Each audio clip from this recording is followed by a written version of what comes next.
dismay. We excel when the cards are stacked against us. In a very real sense, we are living in a chesty puller moment. The enemy has been given ample opportunity to get into position. They think they've positioned themselves brilliantly. They believe we're surrounded. But they're about to swiftly learn what we already know. We're not surrounded. We're just in a target-rich environment. And we're hungry. This Corps and country will never be brought to its knees. The Corps thrives because of its many virtues, its spirit, its discipline, but also its scrappiness and innovation, its bias for action and delegation of authority to the lowest possible level. It's why we insist on servant leaders, and it's why our most junior enlisted Marines are held up as the very backbone of this Corps. Our enemies do not understand. They live in a rigid, top-down, oppressed state because they know that if they empower their people, they will collapse. They do not understand acta non verba, actions, not simply words. They do not understand ad inveniam via malfaciam, I shall either find a way or make one. And now we are empowered with the most profound understanding and execution of sivi pacem parabellum. If it's peace you seek, prepare for war. My last assignment working for the US government was leading a contingency unit that was an oh shit button for complex or time-sensitive requirements that we were ill-positioned for. And I realized on the flight over here, the Marine Corps is the button our nation hits when we want our adversaries to say, oh shit. To our adversaries, because I know you're watching, you have no idea what you're up against. You have no idea what unshackling this force means for you. I would bet on this stadium in any climb or place, every time. Welcome to your future, ripe with oh shits, and welcome, Marines, to a renewed era. Happy 250th birthday, and here's to 250 more. Rah.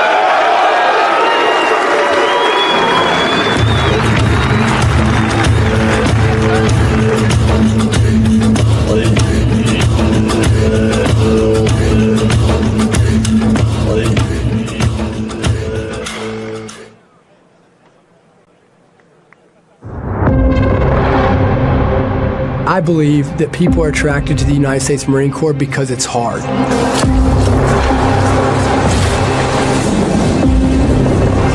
You know, you have to earn the Eagle, Globe, and Anchor. It's earned, it's not given. And I believe that that's what attracts people to become part of it, is that challenge of, can you be a Marine? And I think that's what attracts the type of people that the Marine Corps has.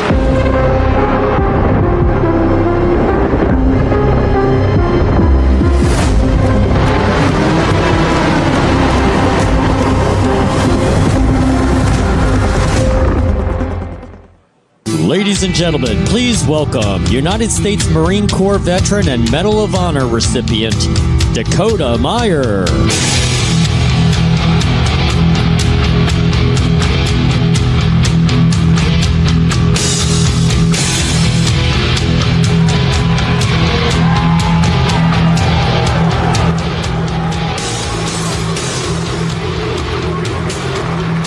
Thank you.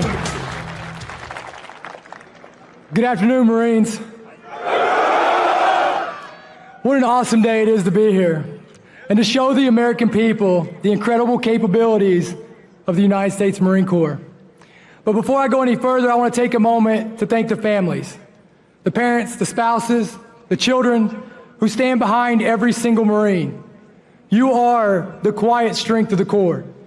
You carry the weight on every deployment, every late night, every sacrifice. While you don't wear the uniform, you live the cost of it every single day. And none of us would be who we are or what we do, or none of it would be possible without you. Because serving this country is a family business. Today, as we display what we can do, as Americans watch, I pray that they leave here tonight with two things. Not only a better understanding of what the United States Marine Corps is capable of, but more importantly, with a peace of mind, a little bit less weight on their shoulders, knowing that no matter what, there are Marines ready to deal death to any of our adversaries across the globe in any place that they so shall choose at any moment. that they shall wish. But today isn't about showing our strength or celebrating the 250th birthday. It's about something more, Marines. It's about a recommitment to being what a Marine means, a recommitment to the standards that built this brotherhood, a recommitment to the promise that we make every single American when we wear this uniform. But before we can recommit, we must understand what it is to be a United States Marine and what it is that makes us different. The first trait that I'd like to start with is our oath, because it's the foundation of understanding what a Marine is. Like every person that wears a uniform, we take an oath to support and defend the Constitution of the United States against all enemies, foreign and domestic. But Marines, just like everything else, we take that oath to another step. We take it further with 6 simple words. Once a Marine, always a Marine. But that commitment doesn't mean what some of you think it does. It doesn't mean that once you earn it, you get it to be it. It means that once your character, your courage, and your commitment have all been tested and proven, then and only then are you trusted to carry the sacred Eagle Globe and Anchor.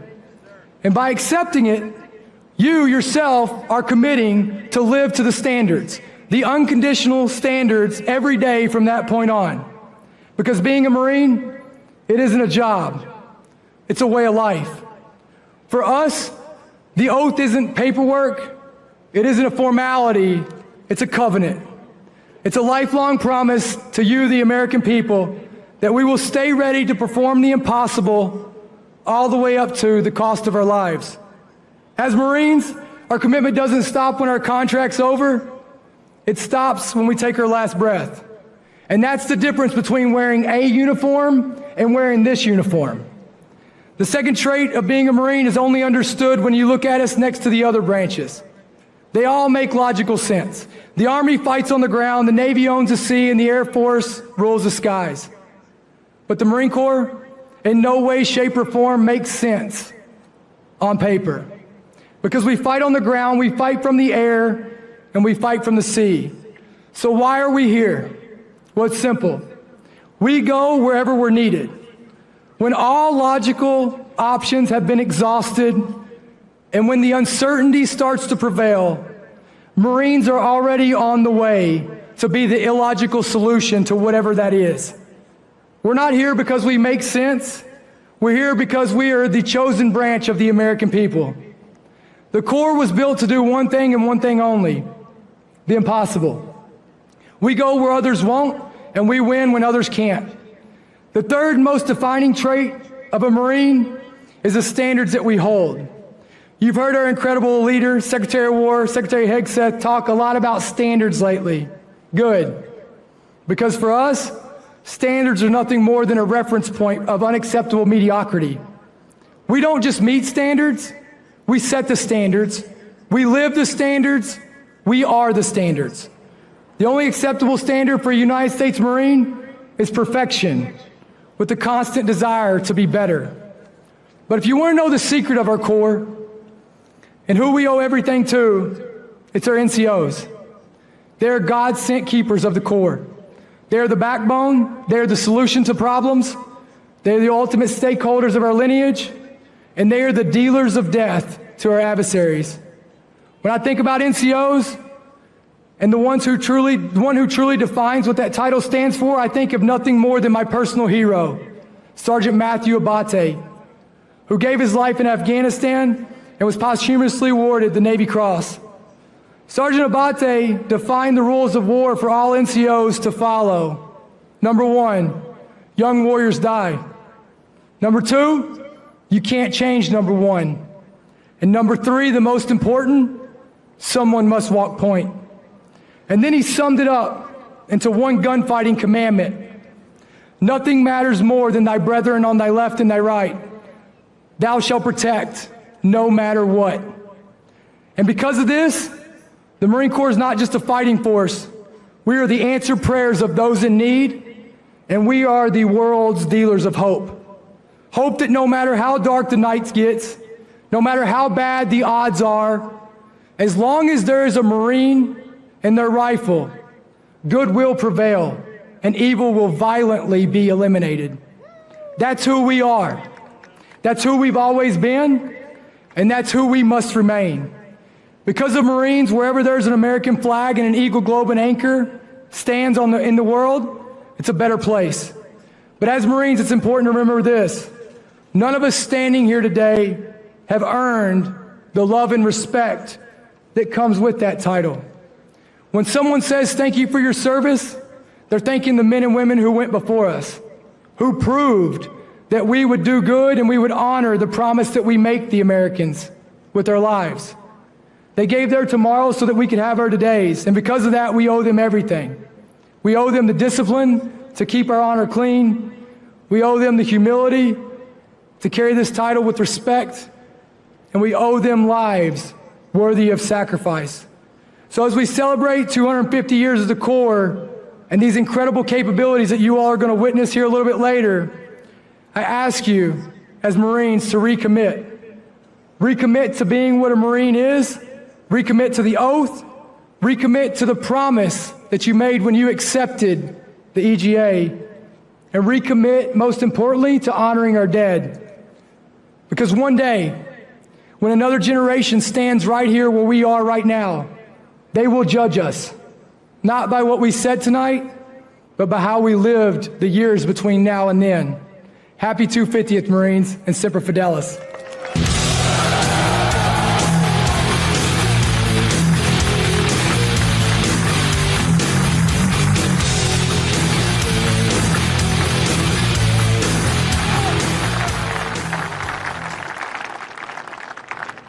Ladies and gentlemen, please welcome celebrated comedian and actor, Brian Collin. What's up, Marines? Happy birthday! How we doing in the sunshine? It's great to be here. It's an honor to be here. As a civilian, this is, I feel very safe. I feel like this beach is secure. And this is a little overwhelming for me, but I want to start, before I get into any comedy, I want to just start with acknowledging this administration. We have the Secretary of War here. We've got JD Vance.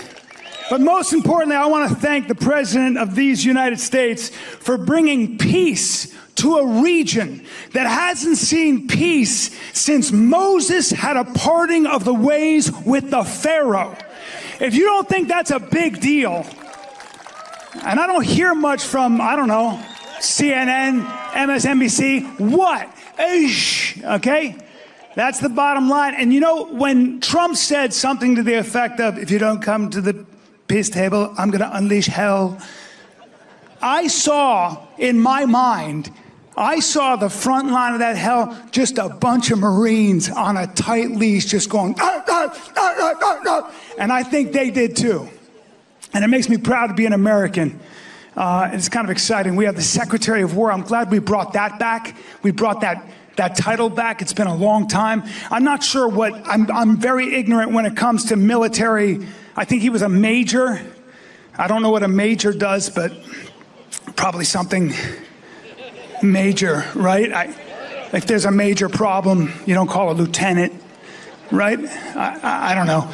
And then Secretary of War, that's a sexy title, right? You're not the God of War, but you're just below, right? Like, if you want to get to we know the God of War is Trump. This is what I love about our president. The guy can be like, come to the table or I'll bomb you. And then he does this. He's feared everywhere and he dances. That's a bad impression. The point is, I haven't worked on my Trump dance. And then we got JD Vance, Vice President JD Vance, who started out, I guess he was an E4, right? Yeah. It's weird, though, to go from an E4 to the second most powerful man in the world. And people talk about the deep state, but nobody ever talks about the E4 mafia. Am I right? Oh, look at you guys. Oh, so orderly. My God. This whole thing has got me all crazy. I'm a civilian. I'm backstage with Jocko Willink and Dakota Meyer. I'm producing so much estrogen. And then I'm just being honest. And you know, I was talking to my wife, and my wife said something to the effect, I said, I don't know what to do. Like, I got to do comedy in front of 15,000 Marines. And she said, why don't you just tell stories about what it's like to grow up under a Marine father? And so can I do that for you? Can I indulge you for a little bit just to tell you what it's like? Because I think my father embodied the Marine spirit, and I've never been more proud to be the son of a Marine. I didn't join the Marines because my father, I take after my mother's side. She's a small woman, Sicilian. They're a bent people. We get cold easily. My father's Irish-German. He's 6'4", 250, grew up on a farm. They had no money, so he just grabbed a cow and sucked its udder, I think. Seriously, his fingers are too fat to dial a cell phone. He's you know, I have to do it for him. He has no neck. He's built for war, and I'm built for dance. So, seriously, you don't use this in the Marines, but I've never taken dance, but look at how I reach, you know? And that's not patriotic. So the point is, I thought I would just share some stories, and I hope this resonates, because my father beat the crap out of all your fathers. Yeah. He was just always one of those guys who just reminded me of how lucky I was to be an American and what being an American required, because the price of freedom doesn't come for free. And you guys know that better than anybody else. And, you know, one time I remember we were in a farm. We had to cross this field.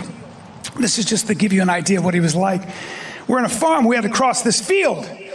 And we were about to open the gates, one of those latches that opens like this. And as we're about to do that, this Rottweiler, this huge male Rottweiler with a head this big, just started trying to get at us through the fence, just going, "Dar, dar, dar, dar, dar," just foaming at the mouth. And it was just horrifying looking dog trying to kill us. So of course I went, oh boy, let's not make any movements. We'll just walk around. And my father didn't notice the dog. He just looked at me and he said, "What are you doing?" And I said, I'm walking around. And he said, "No, we'll cut through. It's faster." And I said, "I know, but we're not crows. We can't fly." And my father said, "You're afraid of a dog?" And I said, "Well, it's the kind of dog they use to guard the gates of hell." And my father sucked his teeth and he opened the gate. He was about to open the gate and I panicked and I went, "Dad, Dad, Dad, please, it's a Rottweiler. They're trained to kill. Please don't do this." You know? And my father just noticed the dog going crazy. And he got down and he went, "Hey, hey, hey, shut your yap." And he blew in that dog's face.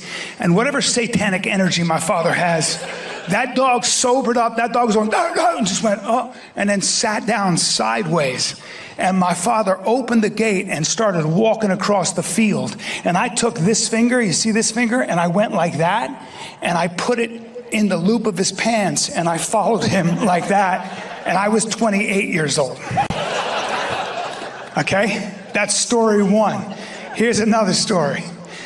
We're hanging out. It's brunch with my whole family, 13 members of my family. My father's reading the newspaper because he's done with us.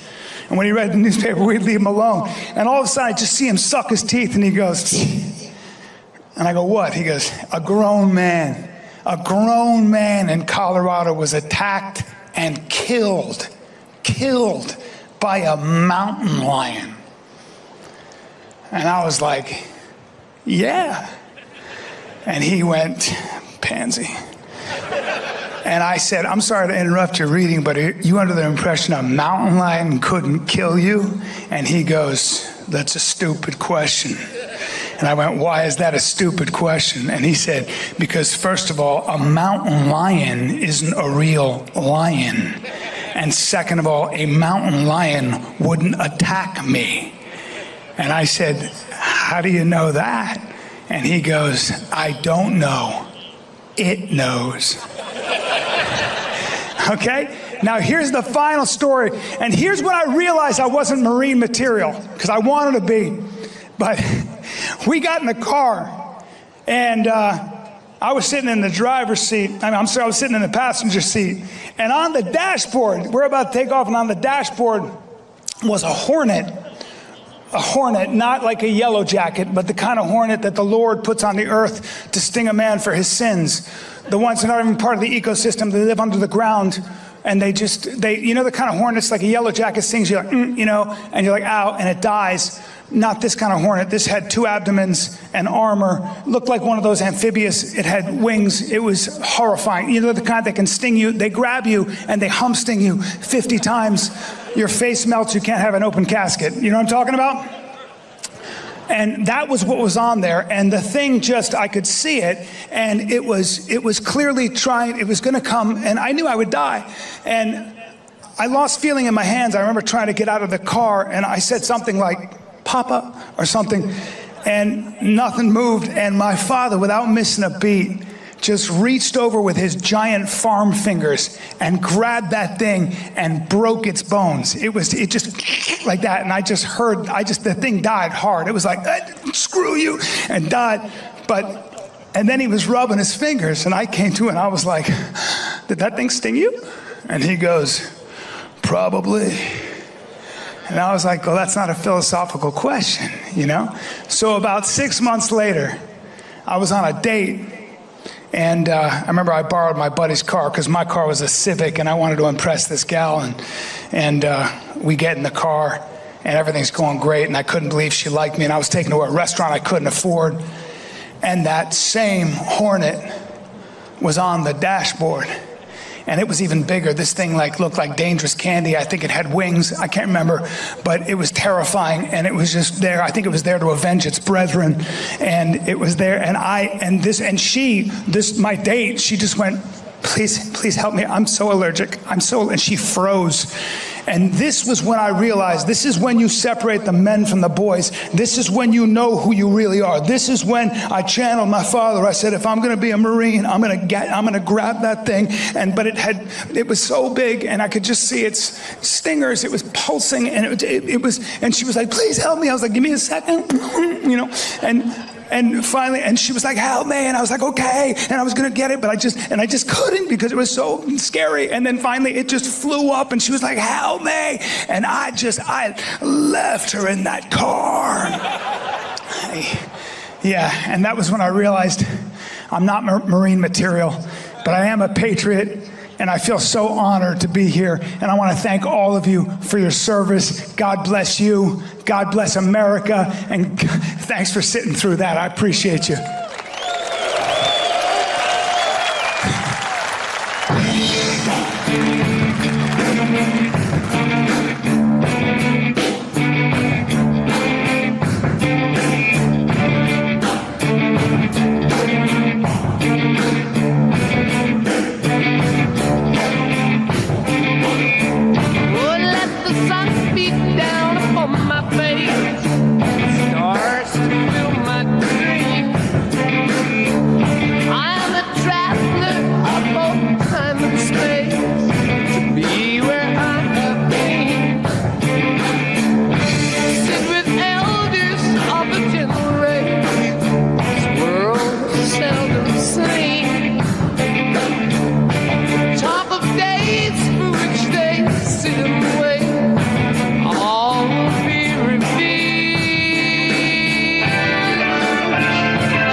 Ladies and gentlemen, please welcome award-winning country music artist and songwriter, John Rich.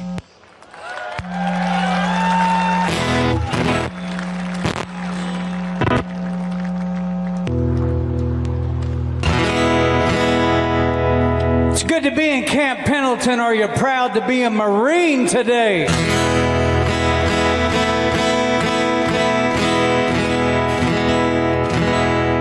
We got any Johnny Cash fans out in the audience? Let me hear you one time.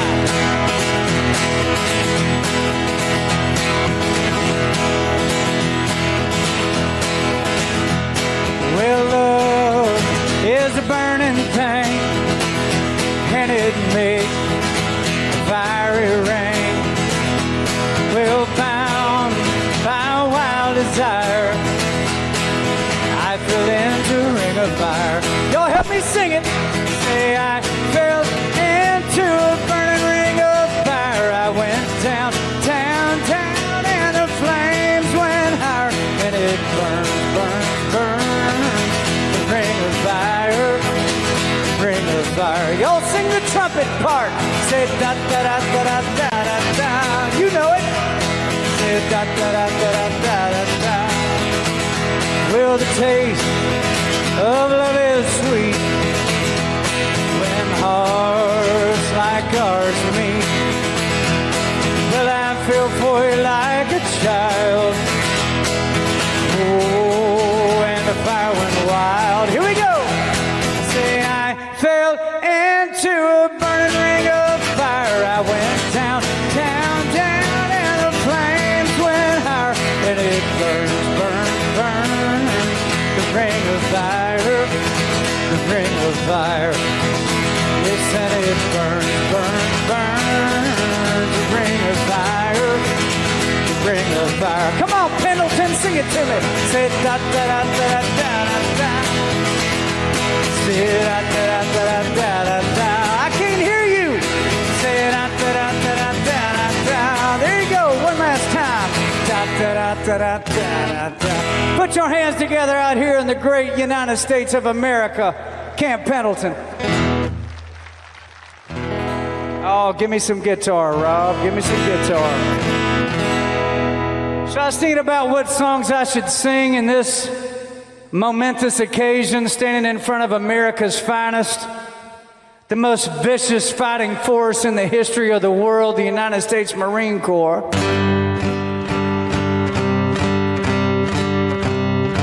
And I thought this song might be the perfect one. See if you know this one. Well,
sing it one time. Won't back down.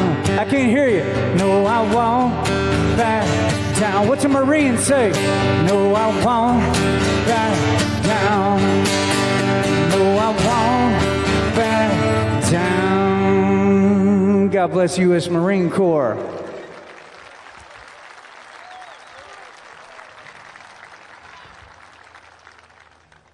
Flew out here from Nashville, Tennessee last night.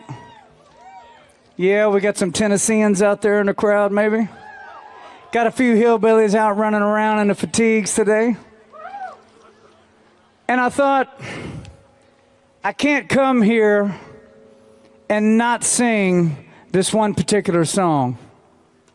Now, it has 3 verses, and I know the first verse as an American citizen, but I did not know, and I'll admit, did not know the second 2 verses of the song. So I wrote them down to make sure I got them right, but I'm pretty sure you know them. And I was told that if you're a United States Marine, you know the words to this song. Like you know the words to a song that I don't even know. Shall we begin?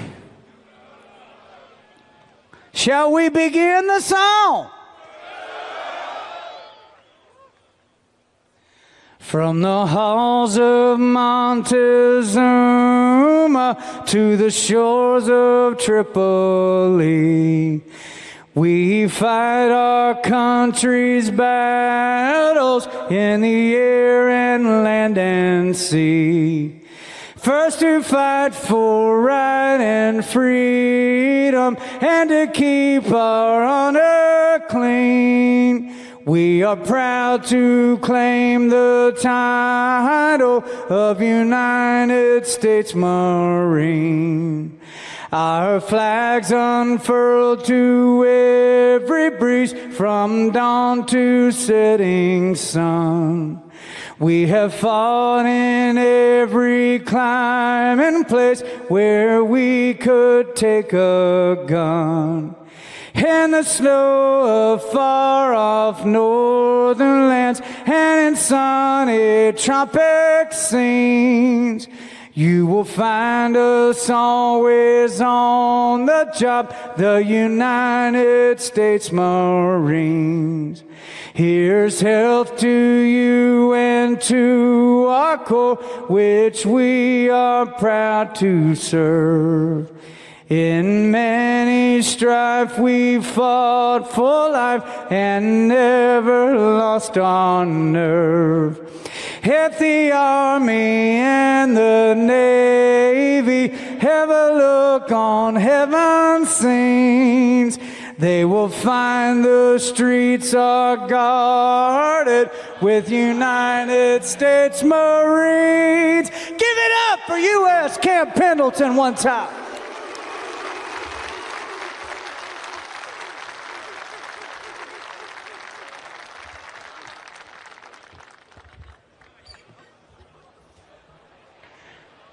You feeling good?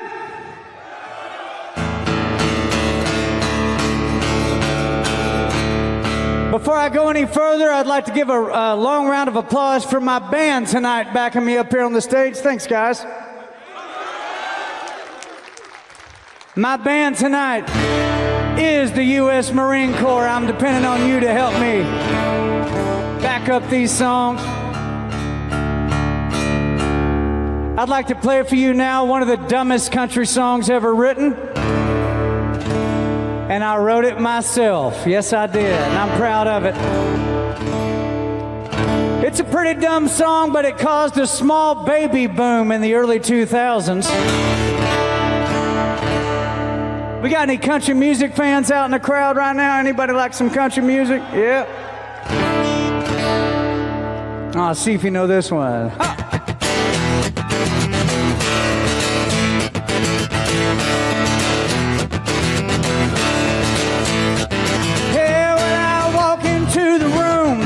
Now $100 bills, and it kills and it thrills like the horns on my Silverado grill.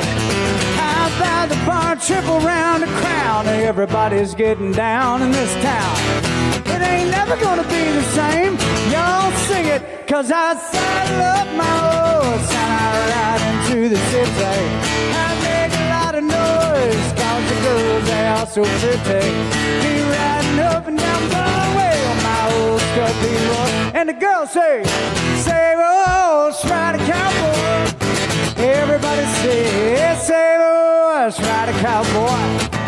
Yeah, well, I don't give a damn about nothing. I'm singing and blinging while the girls are drinking. Long necks down, and I wouldn't trade old Leroy.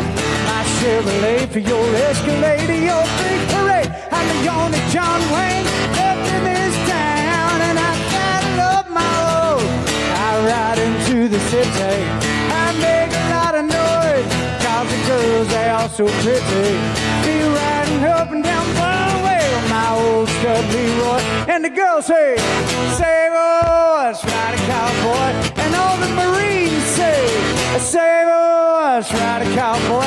Are y'all having a good time this afternoon in America? Let me hear you one time. Oh, here we go. Well, I'm a thoroughbred, that's what she said in the back of my truck bed as we was getting buzzed on suds out on some backcountry road. We were flying high, flying as wide, having ourselves a U.S. Marine Corps kind of time. I was going about as far as she let me go. Yeah, but her evaluation of my cowboy reputation had me begging for salvation all night long. Yeah, till I took her out digging frog, introduced her to my old bird dog, sang her every Hank Williams Jr. song we could think of. We made love and I saddled up my old. I ride into the city, I make a lot of noise, 'cause the girls, they all so pretty. Riding up and down Broadway on my old stud Leroy. And the girls say, say, oh, let's ride a cowboy. Everybody say, say, oh, ride a cowboy. What? Say, oh, let's ride a cowboy. Last time, everybody sing it. Say, oh, let's ride a cowboy. Come on, we're having fun now. Put your hands together one time.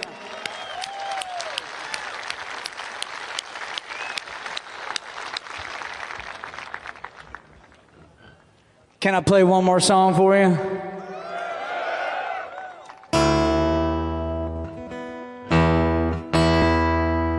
I want to take this opportunity to thank each and every one of these men and women in this crowd right now who could have done anything with their lives that they wanted to do. In the youth of your life, the prime years of your life, you live in a country that offers you life, liberty, and the pursuit of happiness. Not the right to be happy, the right to pursue it, the right to go after it. You could have done anything that you wanted to do with your life, and you chose to join the Marines and serve our country. And I got to tell you, as a civilian, how much we appreciate your service and your sacrifice and your willingness to even die if necessary on behalf of the rest of us. Can I get a hell yeah from the Marine Corps one time? Come on. That's why I love the Marines. They can cuss and nobody gets in trouble. It's perfect. Right? You looking forward to hearing from the Sec War and the Vice President of the United States of America?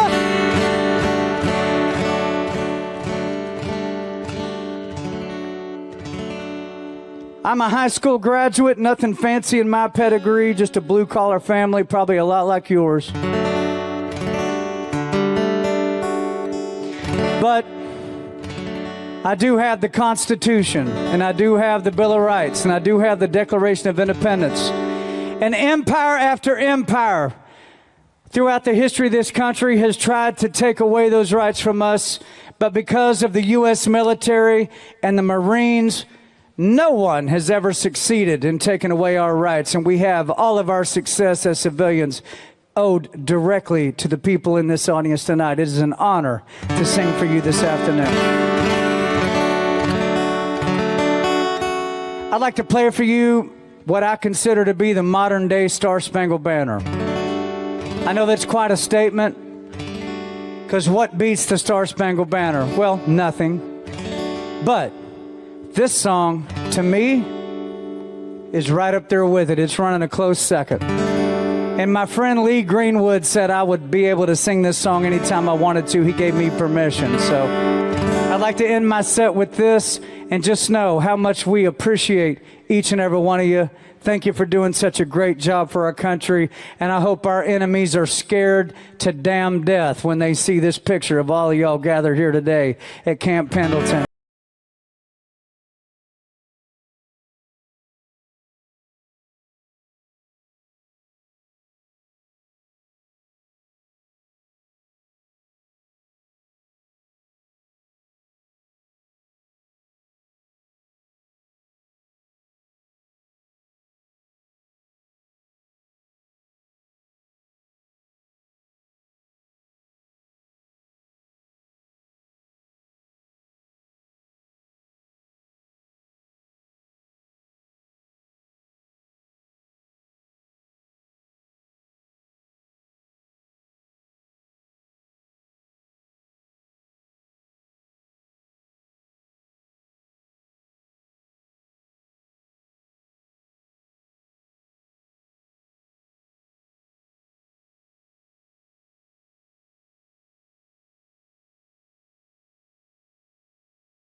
This afternoon. God bless you, and thank you for being a Marine. Can I get one more hell yeah? God bless y'all. Have a great day. Thank you.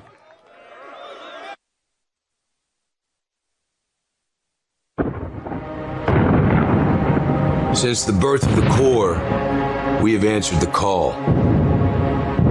Through every battle, every climb, in every place.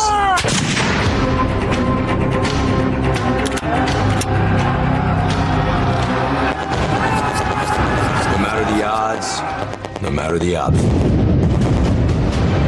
We adapt, we overcome, and close with and destroy the enemy. We know the future will not be the same, but the one thing we know will always remain is the Marine.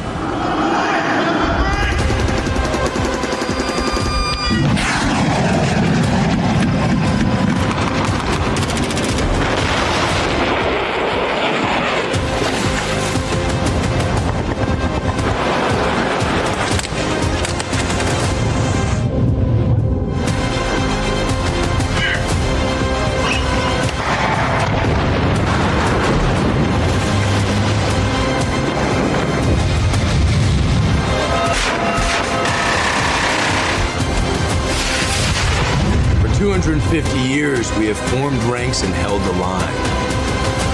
We will for the next 250.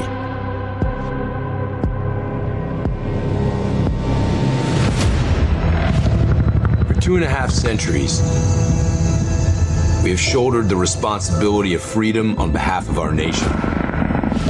Every battle fought, and every sacrifice made has been etched into our legacy.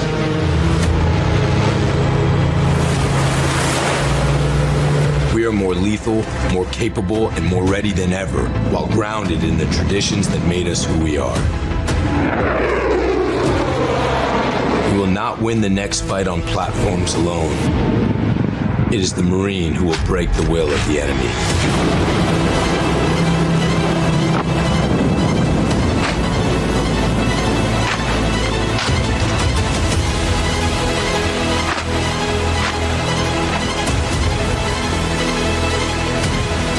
From our first amphibious landing at Nassau to the black sands of Iwo Jima to urban combat in Fallujah, our Corps has come a long way since Samuel Nichols first took command of 2 battalions at Tun Tavern. Though weapons, platforms, and technology continue to evolve, our individual Marines' grit, discipline, resolve remain our decisive advantage. For 2.5 centuries, Marines have preserved our legacy as America's premier expeditionary force because we are forward, ready, and lethal. From the moment a Marine earns their Eagle Globe and Anchor, they inherit a rich tradition of honor, courage, and commitment, a legacy that is etched on our souls forever.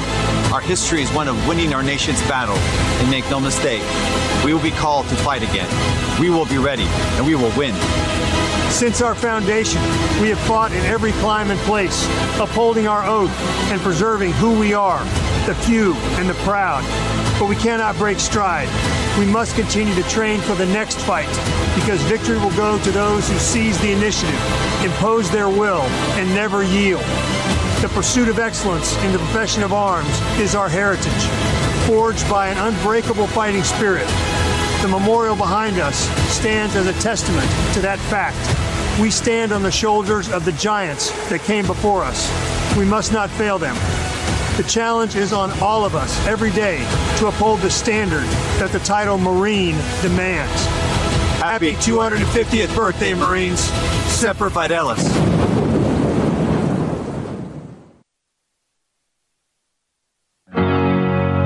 You were young and your heart was an open book.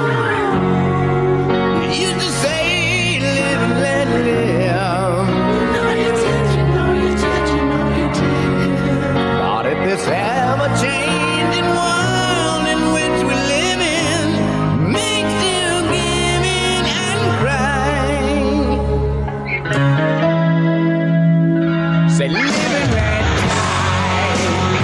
live and let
Good afternoon. They are forward, mobile, and ready, standing watch and projecting power in support of our national security objectives. Today's demonstration is more than a show of strength. It is a reminder of purpose. The ships, the aircraft, and the Marines you see are part of a living legacy stretching back 250 years, a force that remains, as ever, the first to fight. Long before armor hits the beach, Marines and sailors are shaping the fight. Under the cover of darkness, reconnaissance Marines are inserted by a KC-130J Super Hercules, executing a high-altitude, low-opening insertion, also known as a halo jump. Marines land in contested areas, inaccessible by other platforms, because Marines go where others can't. The Super Hercules ramp drops. The reconnaissance Marines move out, disciplined, deliberate, light on their feet, heavy with purpose.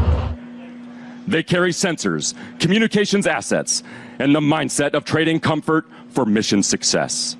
Their task is to locate obstacles, chart enemy positions, refine landing lanes, and report exactly what the assault force will encounter when it lands. These Marines are the eyes and ears, observing the situation on the ground and relaying critical intelligence to the mission commander.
always forward, always faithful, always ready.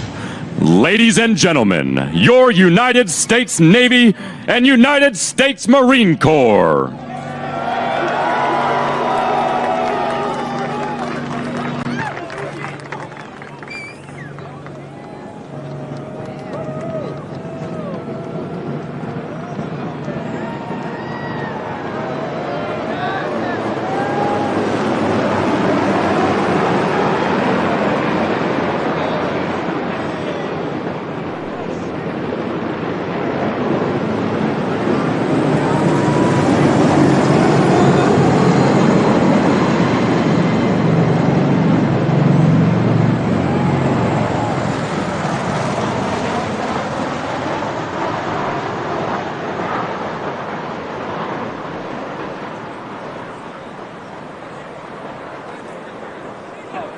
Ladies and gentlemen, please welcome retired U.S. Marine Corps officer and fitness advocate, Kagan Dunlap.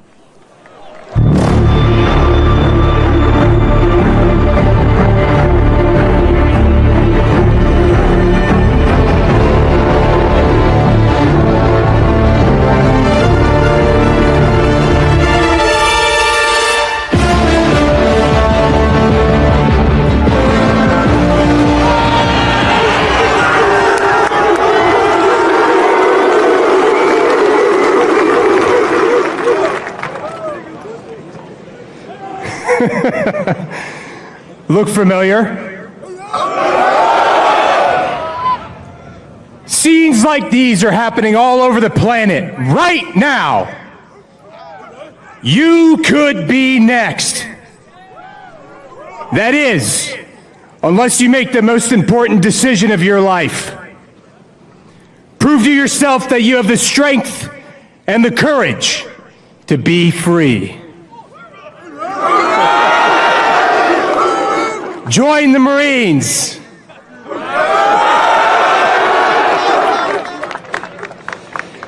Oh man, I was hoping that some of you would get that reference. I'm glad some of you did.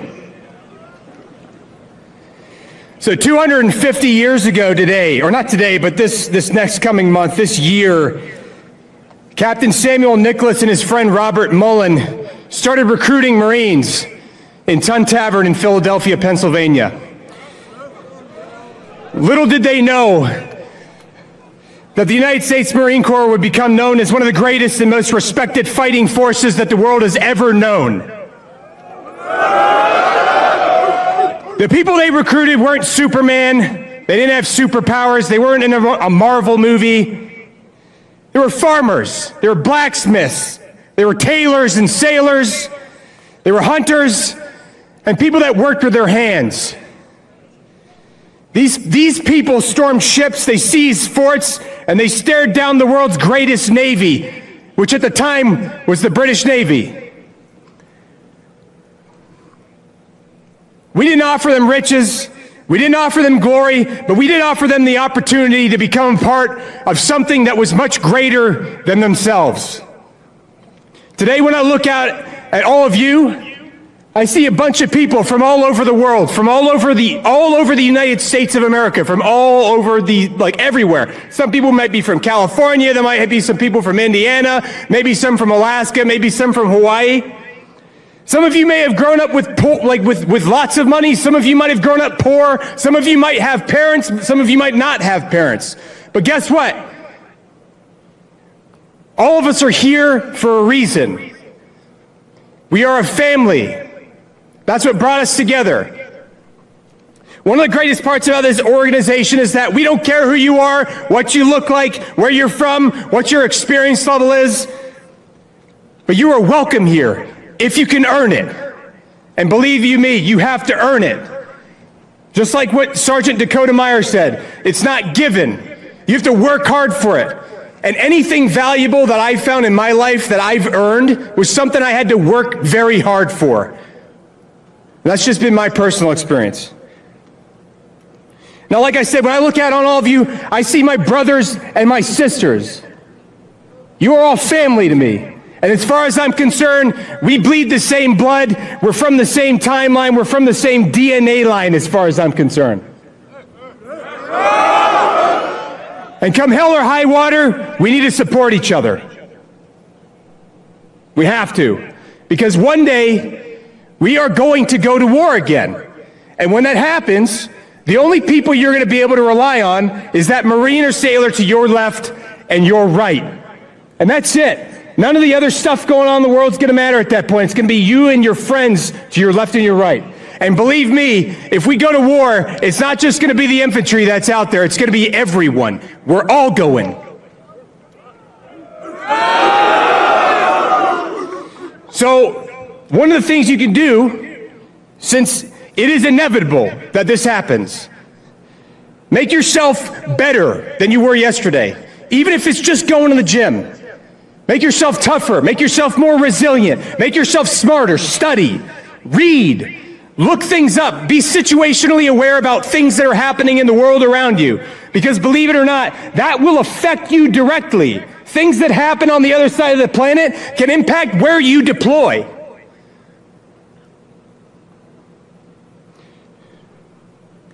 Now, 250 years is not an accident, all right? The reason we're here is not because America needs us, right? Because the Army can do everything that the Marine Corps can do, right? They have all the same capabilities. The Army even has ships. Did you know that? I didn't know that for the longest time. I didn't realize the Army had ships. But they do. But the reason we exist is because, not because America needs us, it's because they want us.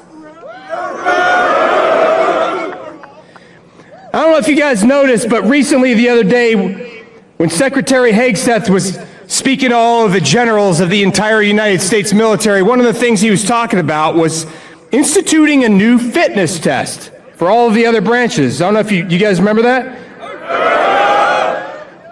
Who do you think that he got that idea from? I'm just saying, we've been running 2 fitness tests for a long time, have we not? We run a combat fitness test and we run a physical fitness test every year, do we not? You hear a lot of people talking about standards. Well, we set that standard. At least in my mind, the way I perceive that is that we set a standard that other people saw and they're like, you know what, I really like that. Maybe we should try that with other people too. Obviously, it's been impactful, it's been effective with the Marine Corps. I bet it could work with other branches too. Let's try it out.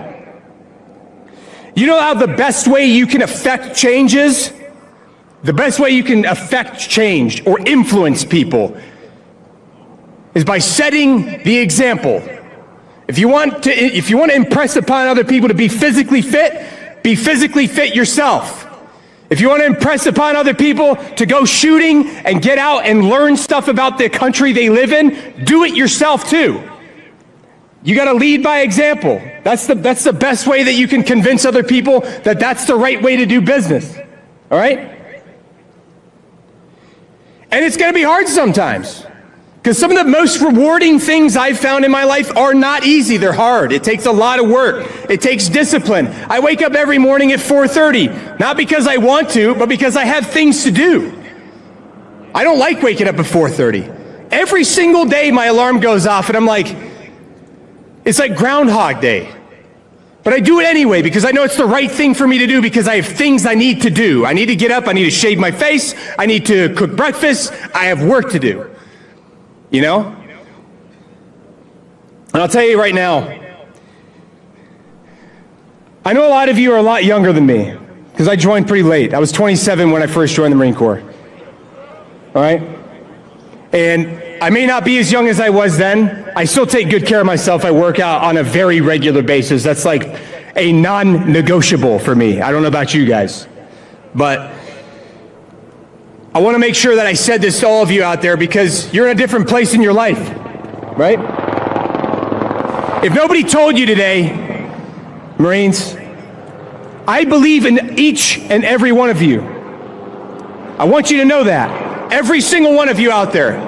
I believe in your ability to carry out the mission. I believe in your ability to defend and support the Constitution of the United States. and I believe in your ability to protect and defend the American people.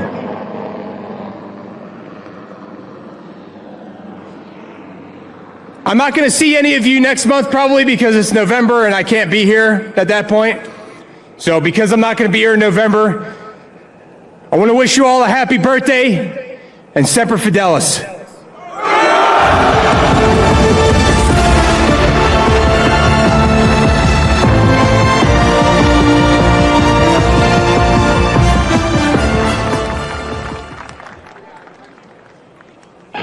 Ladies and gentlemen, please welcome former Forced Recon Marine and best-selling author, Chad Robichaux.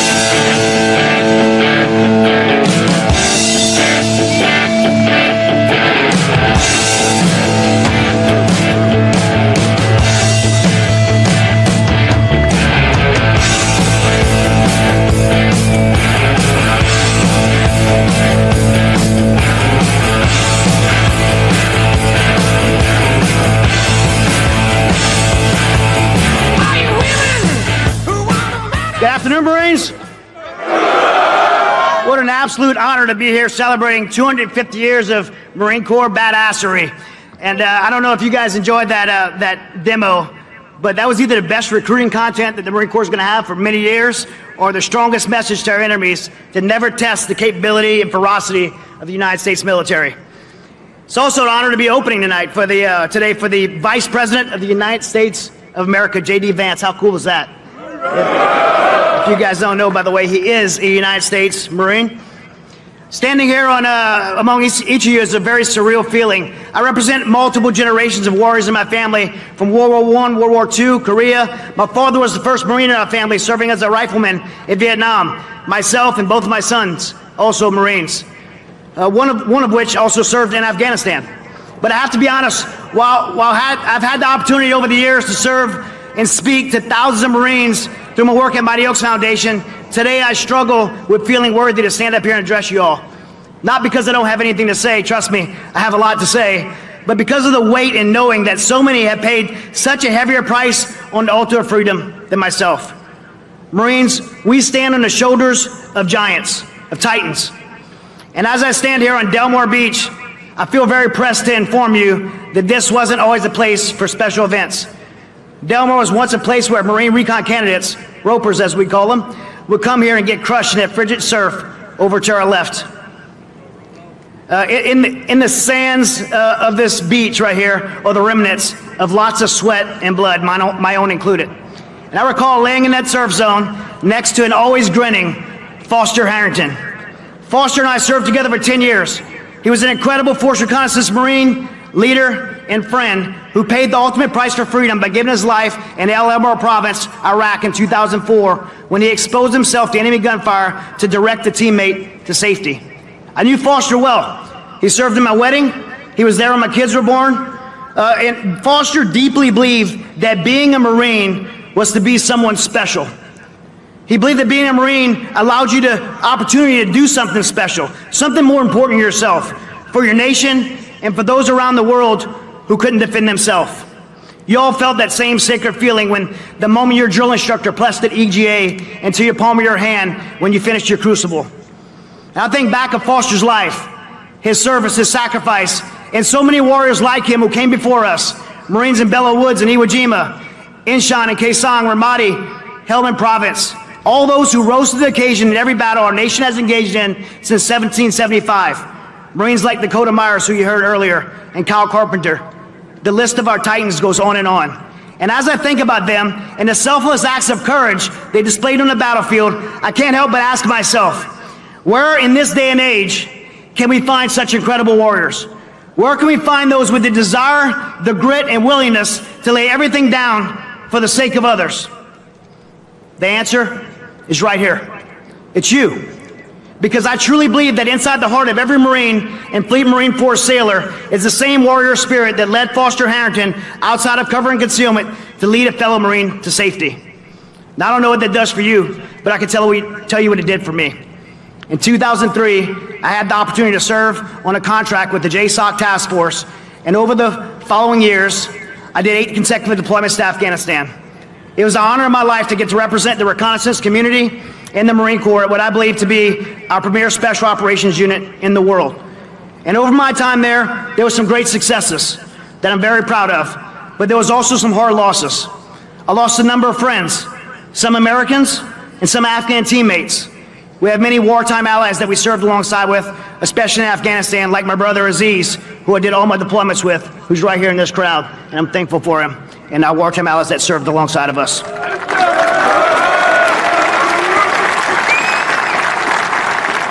Like many warriors before us, I came home and struggled with many of the same experiences. I dealt with debilitating panic attacks, anxiety, depression, and it almost cost me everything, to include my family and a personal battle with becoming another veteran suicide statistic. There are a lot of things that played a role in my recovery. Friends, family, getting active again, but nothing was more profound than the restoration of my faith and committing my life to Jesus. The Marine Corps calls this our spiritual pillar, and is the foundation of our pillars of resiliency. And through that decision, I found restoration, I found hope, and I found purpose. And when I came to a place of clarity, I looked back to Foster Harrington and others like him, and I thought about their lives, and I thought about their sacrifice, and I became both convicted and challenged to live my life to the absolute fullest, and live it with purpose, to not mourn their death, but embrace the life and freedoms that they died for. That's part of being here with you today. Passing on the lessons from one generation of Marines to the next, 250 years in and still going. Life as a Marine is hard, but being a Marine is special because it is hard. And as a Marine, you will be asked to do hard things. But when it gets hard, you can always look back and remember those who came before you. We have an incredible heritage of legends like Foster Harrington to learn from. Those who challenge us to dig in when we're called to do the impossible. And respond with the words we read in Scripture from Isaiah 6:8. When asked, who shall I send and who will go for us? And I never in my lifetime, and I've been around this gun club for 30 years now, never in my lifetime have we been more supported by leadership from the top.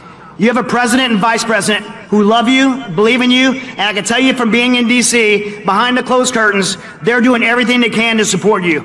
You have a Secretary of War, and by the way, I love that Secretary of War. I don't know if everybody else feels the same way, but I don't like being on defense. I like being a war fighter. But we have a Secretary of War, Pete Hegseth, who I love, by the way.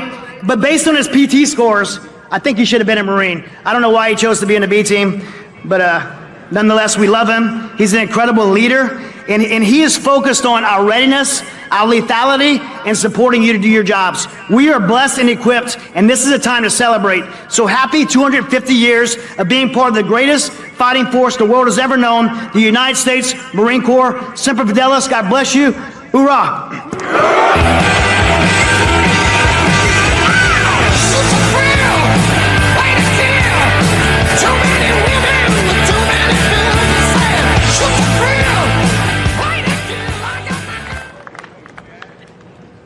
You can only pick one branch. Which one are you taking? Marine Corps. Marines and Marines. Marines, Marine. Marines, Marines, Marines, Marines, Marine. Marines are Marines. Marines, Marines, Marines. Marine Corps. Marines, Marine, Marines. And of course, Semper Fidelis. Yes, Semper Fi.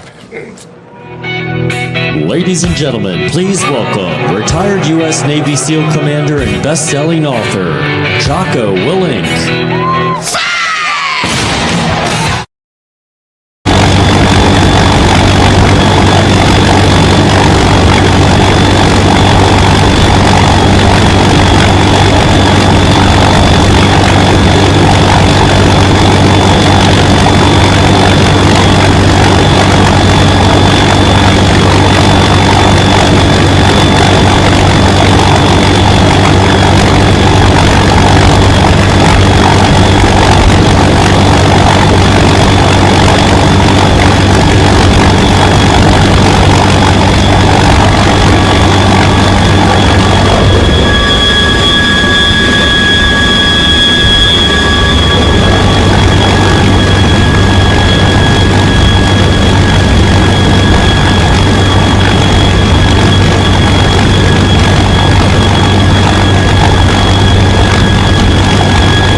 bad video of him.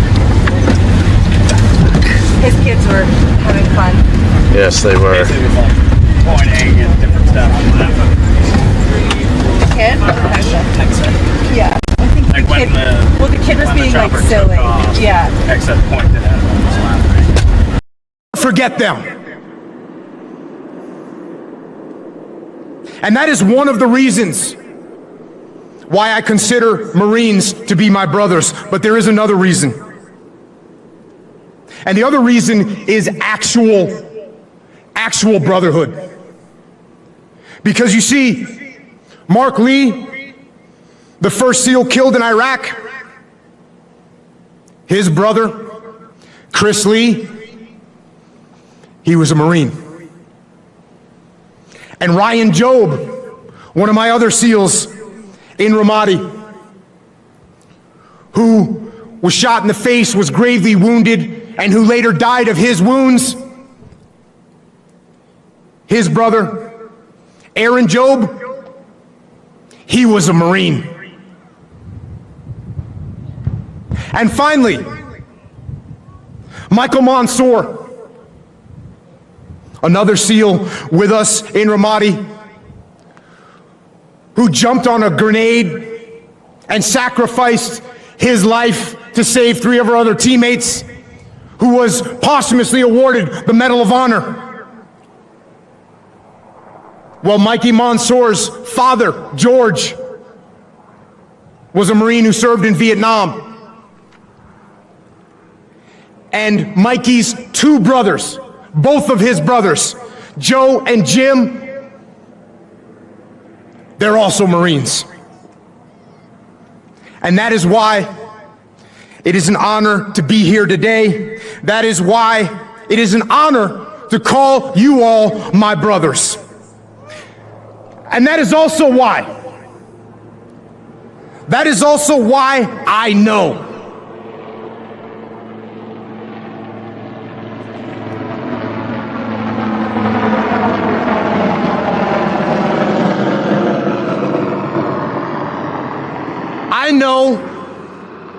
that despite all the people that fear the rise of evil in the world, despite all the people that are concerned about the future of freedom, and despite all the people that are concerned about the fate of our great nation, I can tell you this: I am not concerned at all.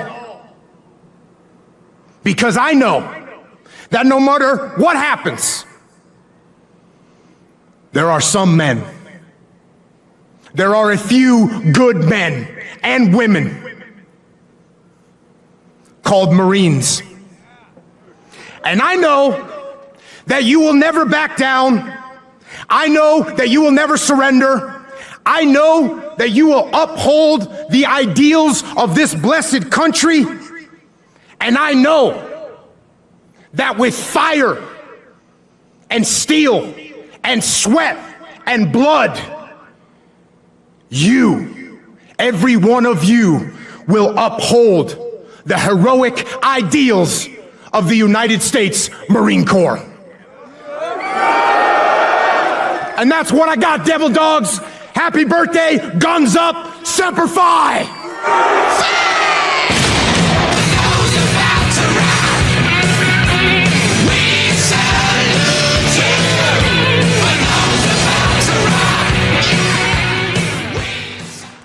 Ladies and gentlemen, please direct your attention to the video screens for the world premiere and exclusive release of the full 250th birthday message from the 39th Commandant and 20th Sergeant Major of the United States Marine Corps.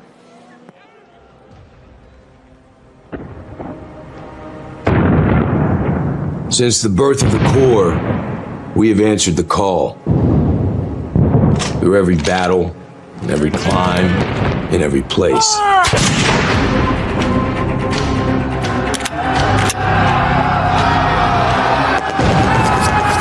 No matter the odds, no matter the obstacle. We adapt, we overcome, and close with and destroy the enemy. We know the future will not be the same. But the one thing we know will always remain is the Marine.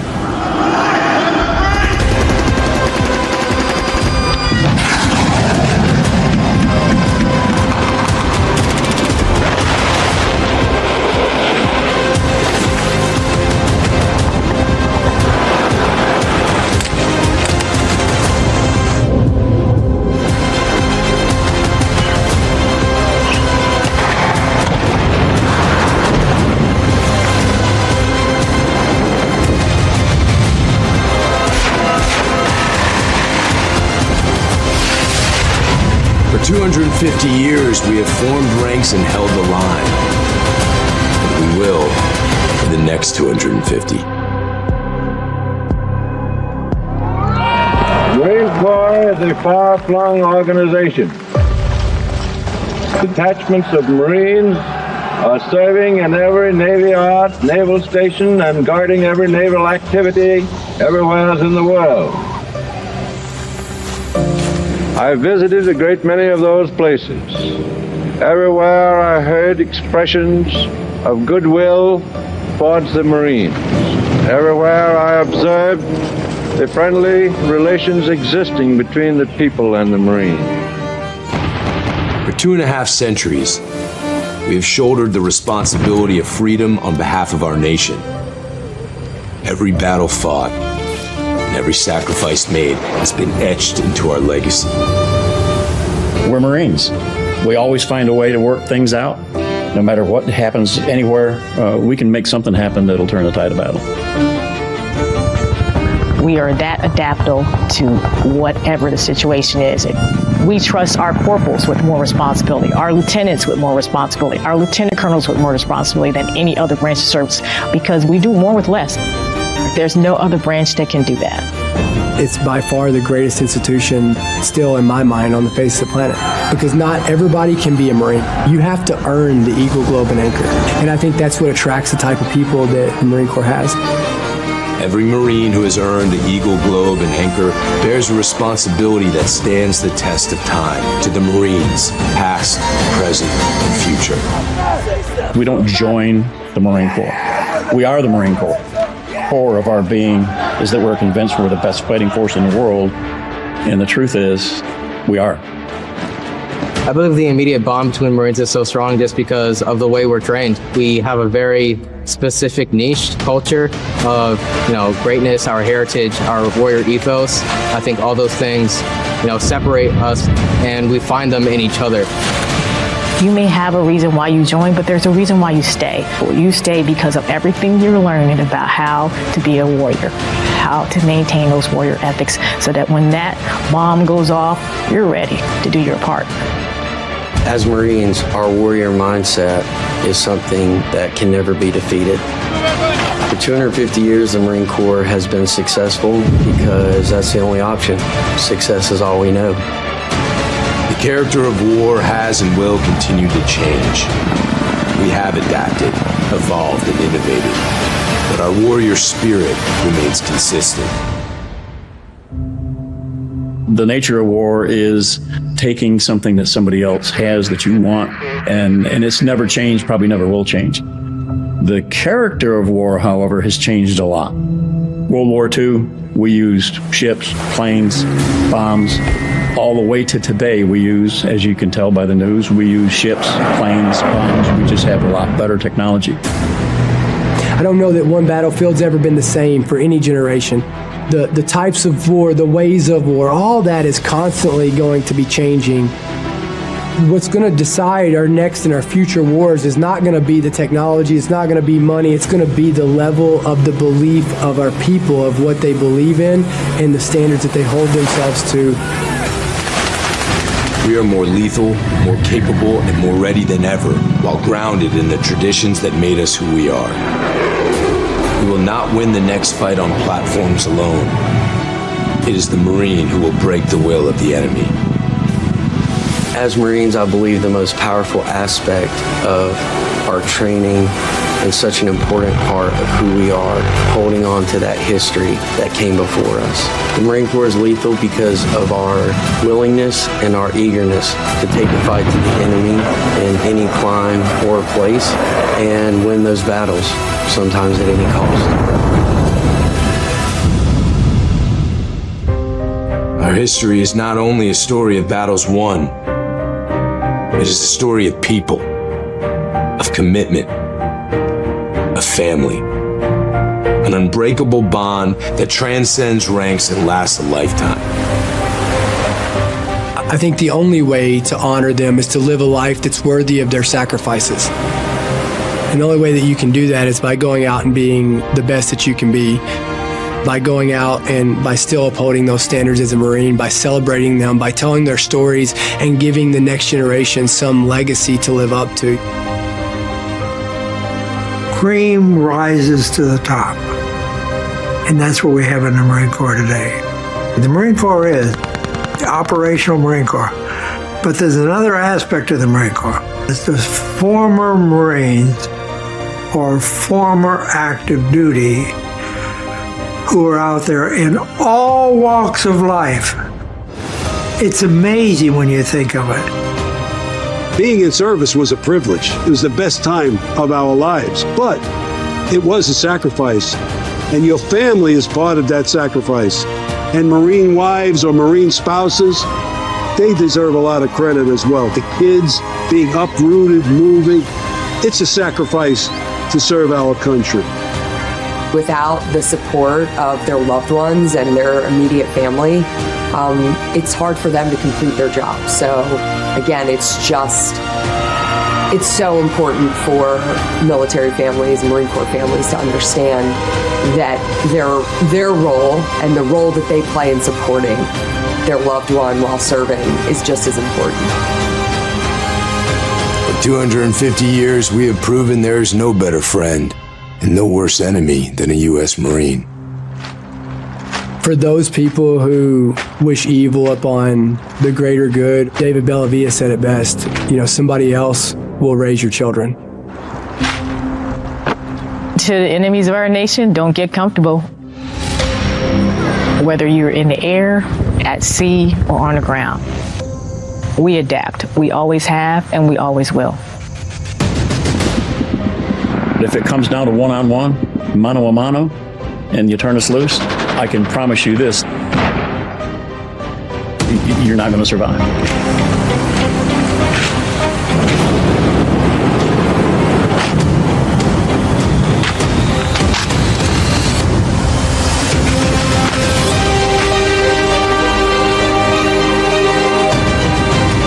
From our first amphibious landing at Nassau, to the black sands of Iwo Jima, to urban combat in Fallujah, our Corps has come a long way since Samuel Nichols first took command of 2 battalions at Tun Tavern. Though weapons, platforms, and technology continue to evolve, our individual Marines' grit, discipline, resolve remain our decisive advantage. For 2.5 centuries, Marines have preserved our legacy as America's premier expeditionary force because we are forward, ready, and lethal. When the moment a Marine earns their Eagle Globe and Anchor, they inherit a rich tradition of honor, courage, and commitment, a legacy that is etched on our souls forever. Our history is one of winning our nation's battle, and make no mistake, we will be called to fight again. We will be ready, and we will win. Since our foundation, we have fought in every climb and place, upholding our oath and preserving who we are, the few and the proud.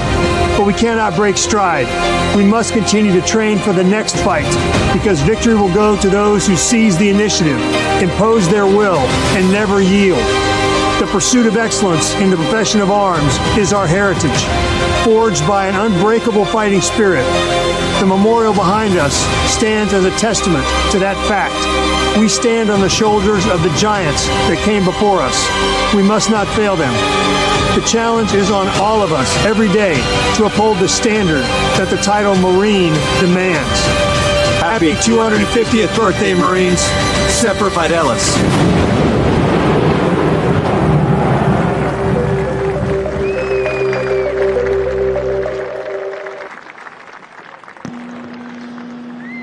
Ladies and gentlemen, at this time, we would like to acknowledge the exceptional leadership, dedication, and unwavering support provided by Lieutenant General Christian F. Wortman, Commanding General, 1st Marine Expeditionary Force, Vice Admiral John F. Wade, Commander, U.S. 3rd Fleet, and Brigadier General Michael R. Nakanizi, Deputy Commanding General, 1st Marine Expeditionary Force. Today's demonstration of military might and the grit shown by the Marines and sailors participating is a direct result of your leadership, expertise, and steadfast devotion to mission success. The scope of your accomplishment here is unprecedented in this century. The American people can take comfort in our military's readiness to defend the homeland and our nation's interest abroad.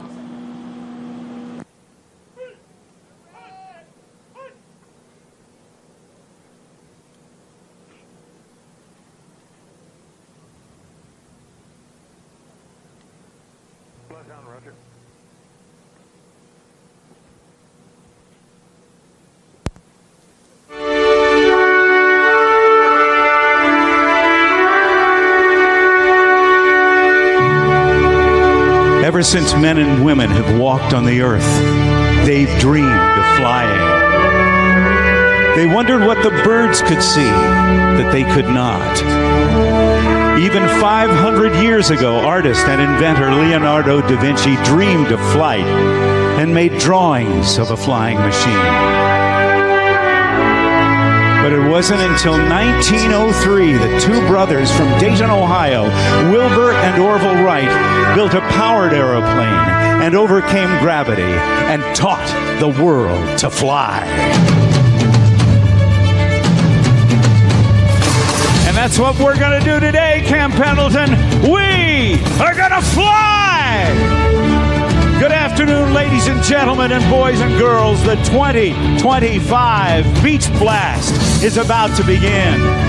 In the next few hours, you're going to see the Navy's precision parachute team, the Leapfrogs. You'll get a close look at the Navy's F-35C Lightning II, the Navy's first stealth fighter. We'll see the EA-18G Growler electronic warfare aircraft. We're going to see one of the most unique aircraft in the world, the tilt rotor, the MB-22 Osprey. We'll see a flag presentation flyby. And also, we'll see the Marines' own F-35 Lightning II right here at the beach at Camp Pendleton.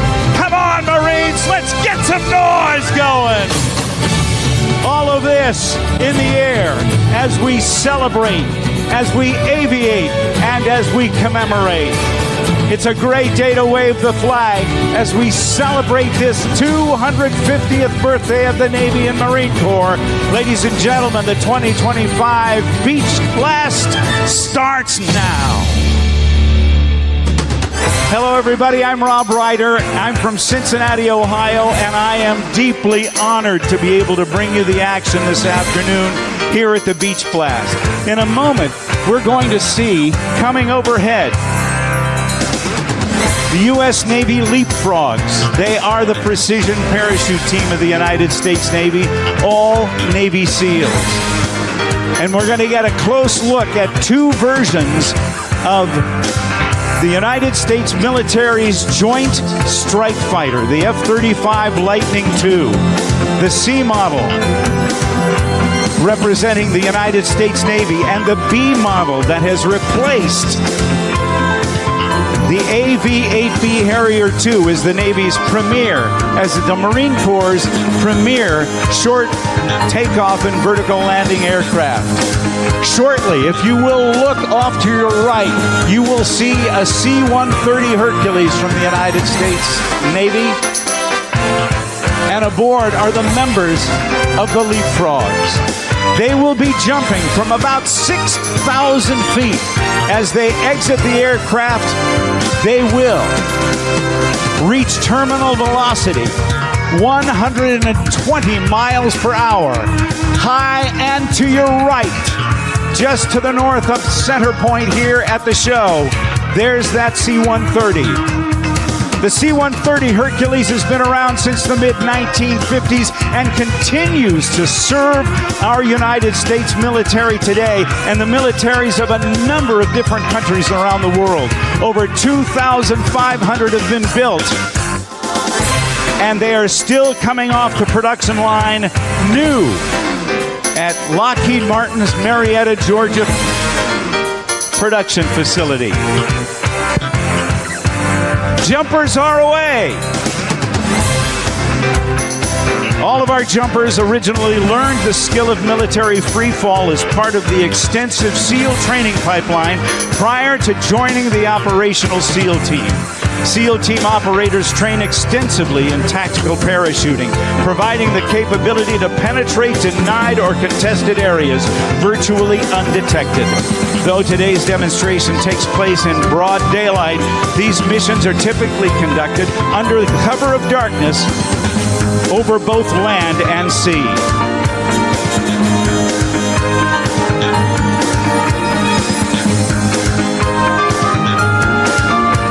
If you will look carefully, high and above,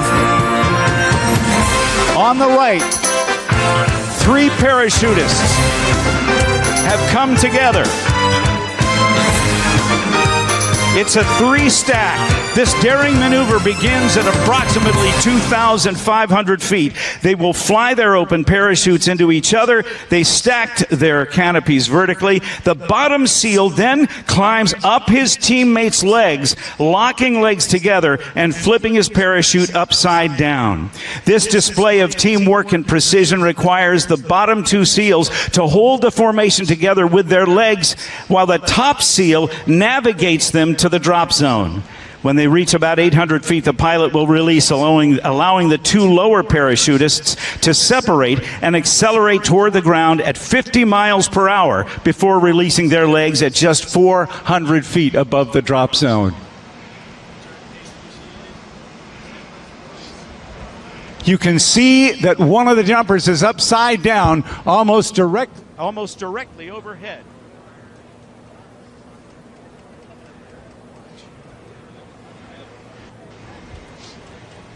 Check 1, 2.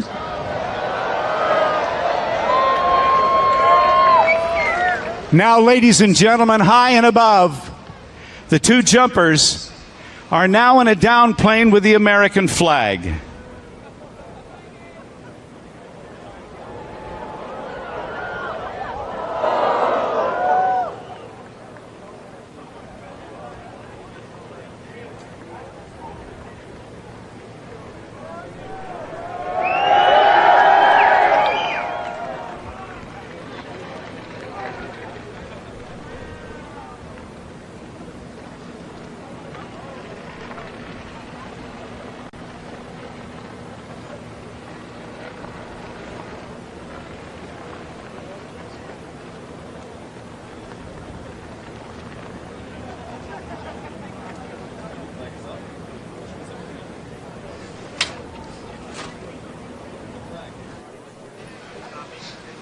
As the flag approaches the ground, we ask that you stand as the official presentation of the colors takes place, represented by members of the Marine Ceremonial Guard.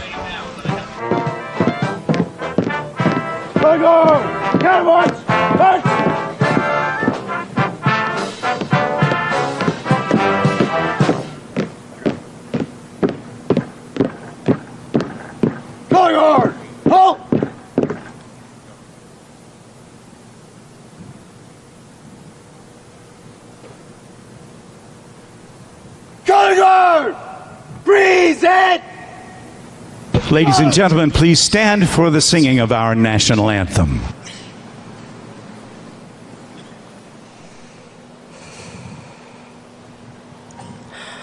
Oh, say, can you see by the dawn's early light what so proudly we hailed at the twilight's last gleaming, whose broad stripes and bright stars through the perilous fight o'er the ramparts we watched so gallantly streaming, and the rocket's red glare, the bombs bursting in air, gave proof through the night that our flag was still there.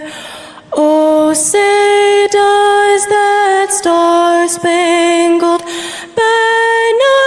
yet wave o'er the land of the free and the home of the brave?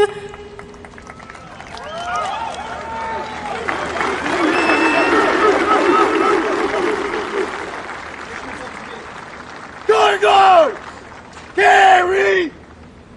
Guard! Ready! Cut! Guard, guard! Right, turn! March! Forward! March!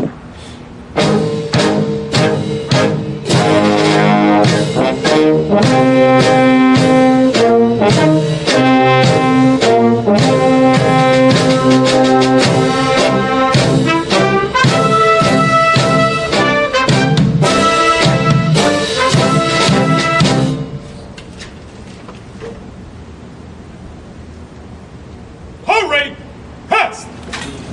Heavies.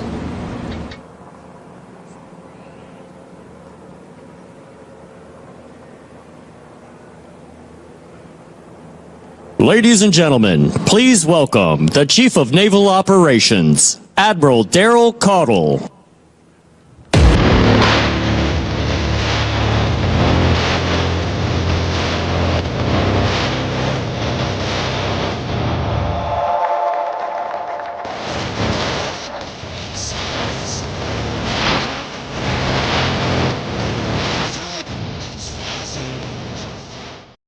All right. Well, good afternoon, Camp Pendleton. It is an honor to be here with the warfighters who make Southern California the front line of building, training, and delivering our maritime combat power. We just had a greatest opportunity ever, returning from a world life experience of exceptional amphibious demonstration off the coast. And let me tell you, your Navy Marine Corps team absolutely crushed it. Mr. Vice President, thank you for joining us today, witnessing firsthand the integrated strength of integrated sea power. I'm sure this brought back some vivid memories of your time in uniform. It's great to welcome you back among your Marines. Secretary of War Hegseth, thank you for your steadfast support of our men and women in uniform and your focus on uncompromising standards. You continue to be a tireless champion of the warfighter and the ethos required to win in combat.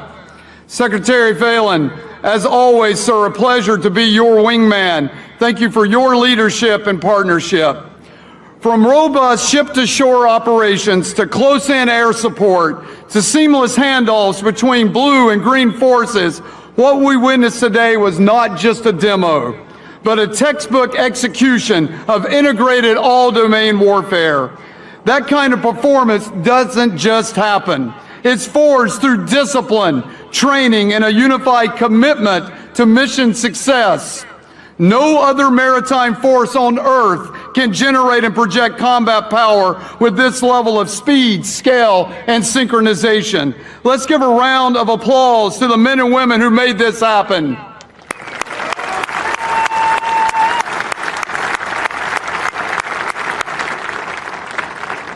As your Chief of Naval Operations, I couldn't be more proud to represent this extraordinary team. You embody what it means to be forward, focused, and lethal.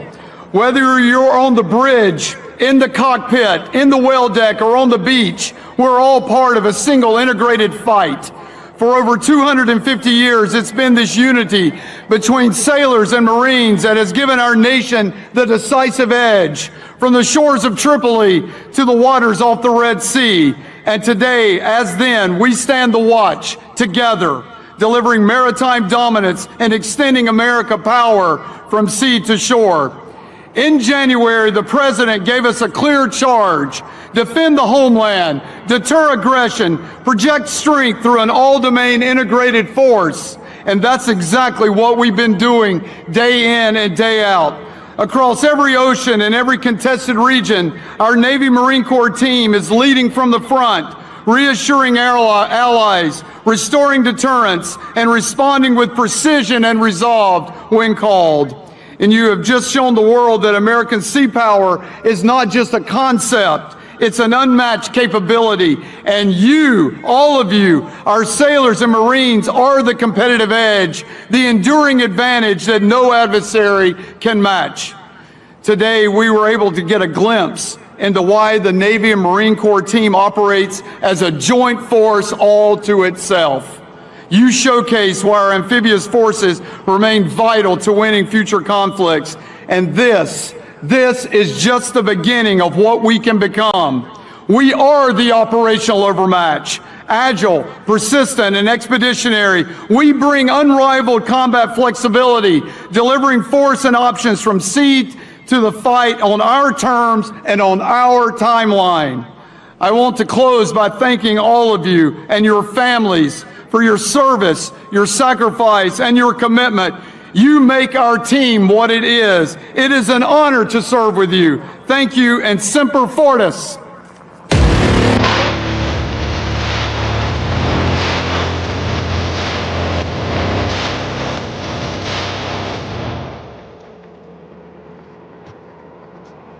Ladies and gentlemen, please welcome Commandant of the U.S. Marine Corps, General Eric Smith.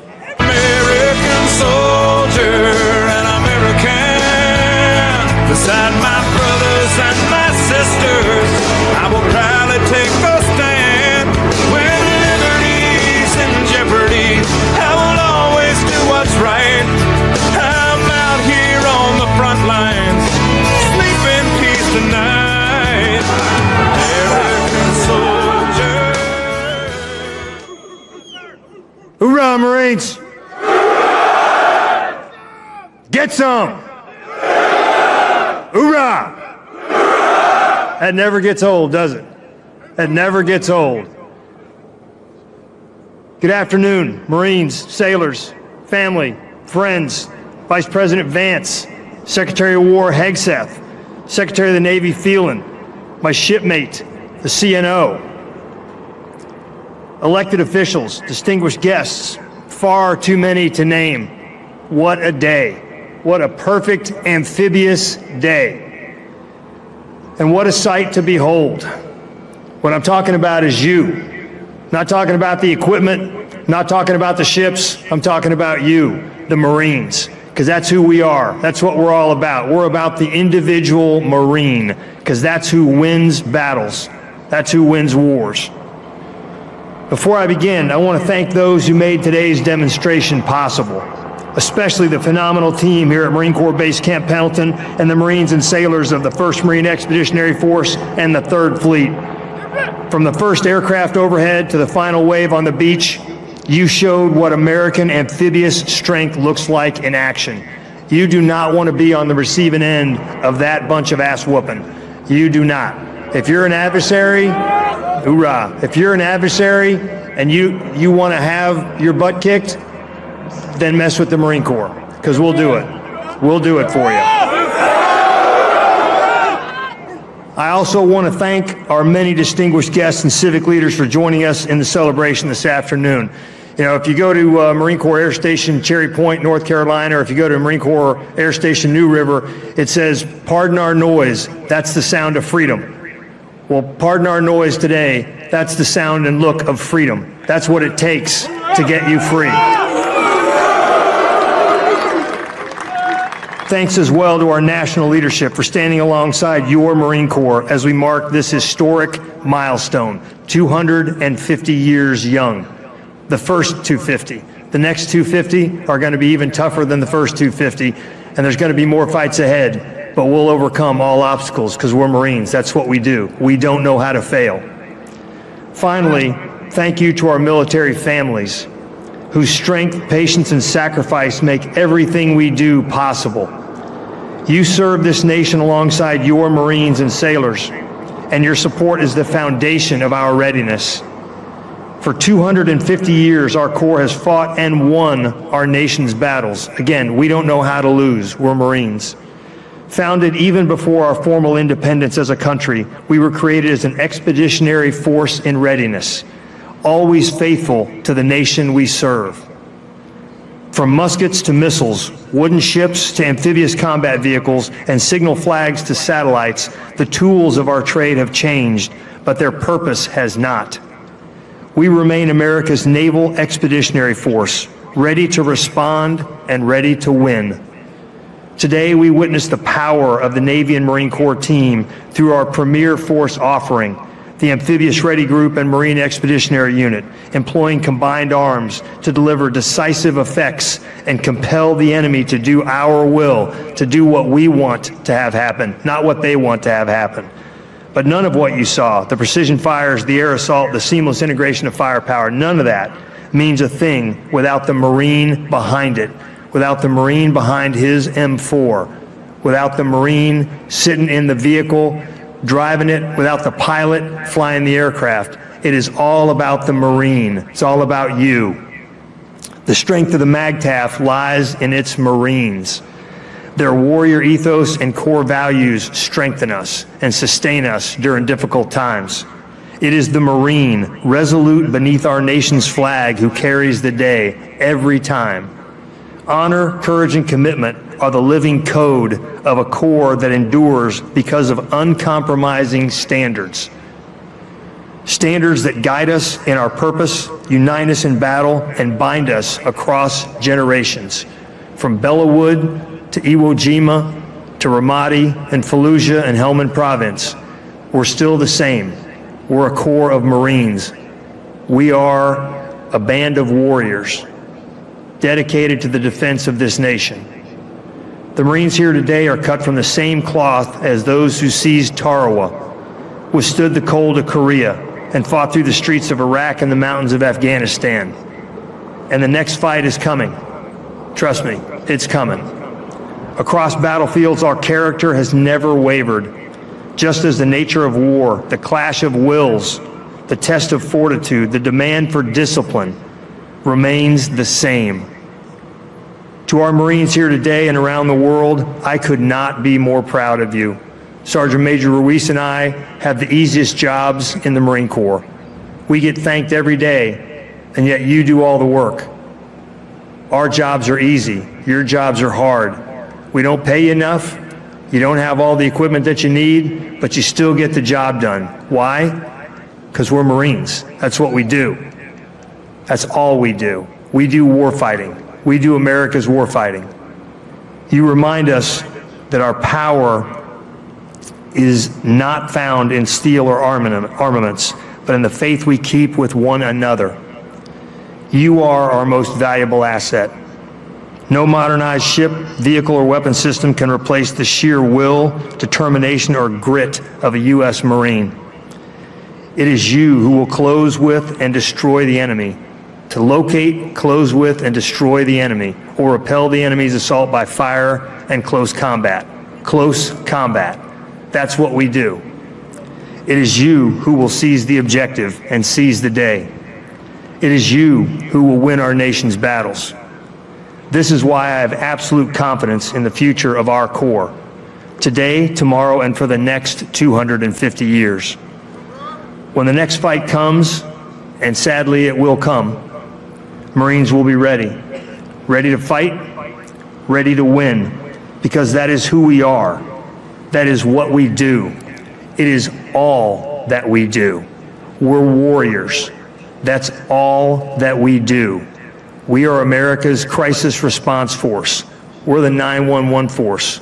We're the people who go out the door at 0:30 to get our mission done, to accomplish it on behalf of the American people, to stick a bayonet in the heart of our adversaries, just like we did at Belleau Wood, just like we did at Bladensburg and Chapultepec and Iwo Jima and Eniwetok and Kwajalein and Quezon and Ramadi and Fallujah. That is who we are as a Corps. Never forget that. Never forget that it is up to you to pass on the Marine Corps to the next generation of Marines who are currently in high school or middle school or grade school or just being born. We owe it to them to pass on our heritage and our legacy, unvarnished, untarnished, and sharp as a razor. That's who we are. That's who we've always been. That's who we will always be. We are America's crisis response force. Don't ever forget that, Marines. Be proud of that Eagle Globe and Anchor that you wear tattooed onto your chest. You earned it. Only you can own it. Only a very few, are capable of earning the title Marine. I'm proud of each and every one of you. Thanks for being here today. Thanks for stepping up to serve when so many couldn't or wouldn't. Thanks for being Marines. Hoorah, Semper Fidelis. American soldier and American, beside my brothers and my sisters, I will proudly take a stand. When liberty's in jeopardy, I will always do what's right. Ladies and gentlemen, please welcome to the stage the United States Secretary of the Navy, John Phelan.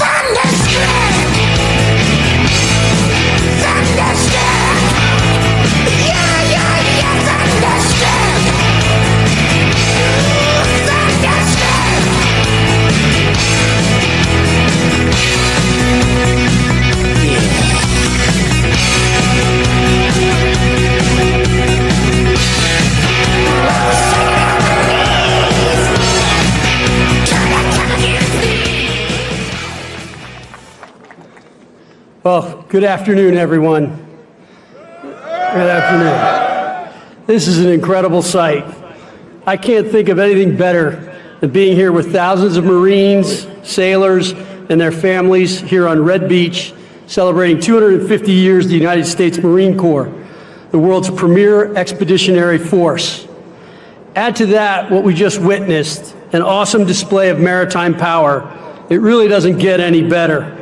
Thank you and well done to every single Marine, sailor, civilian, and partner who made this amphibious demonstration possible. Let's give them a hand.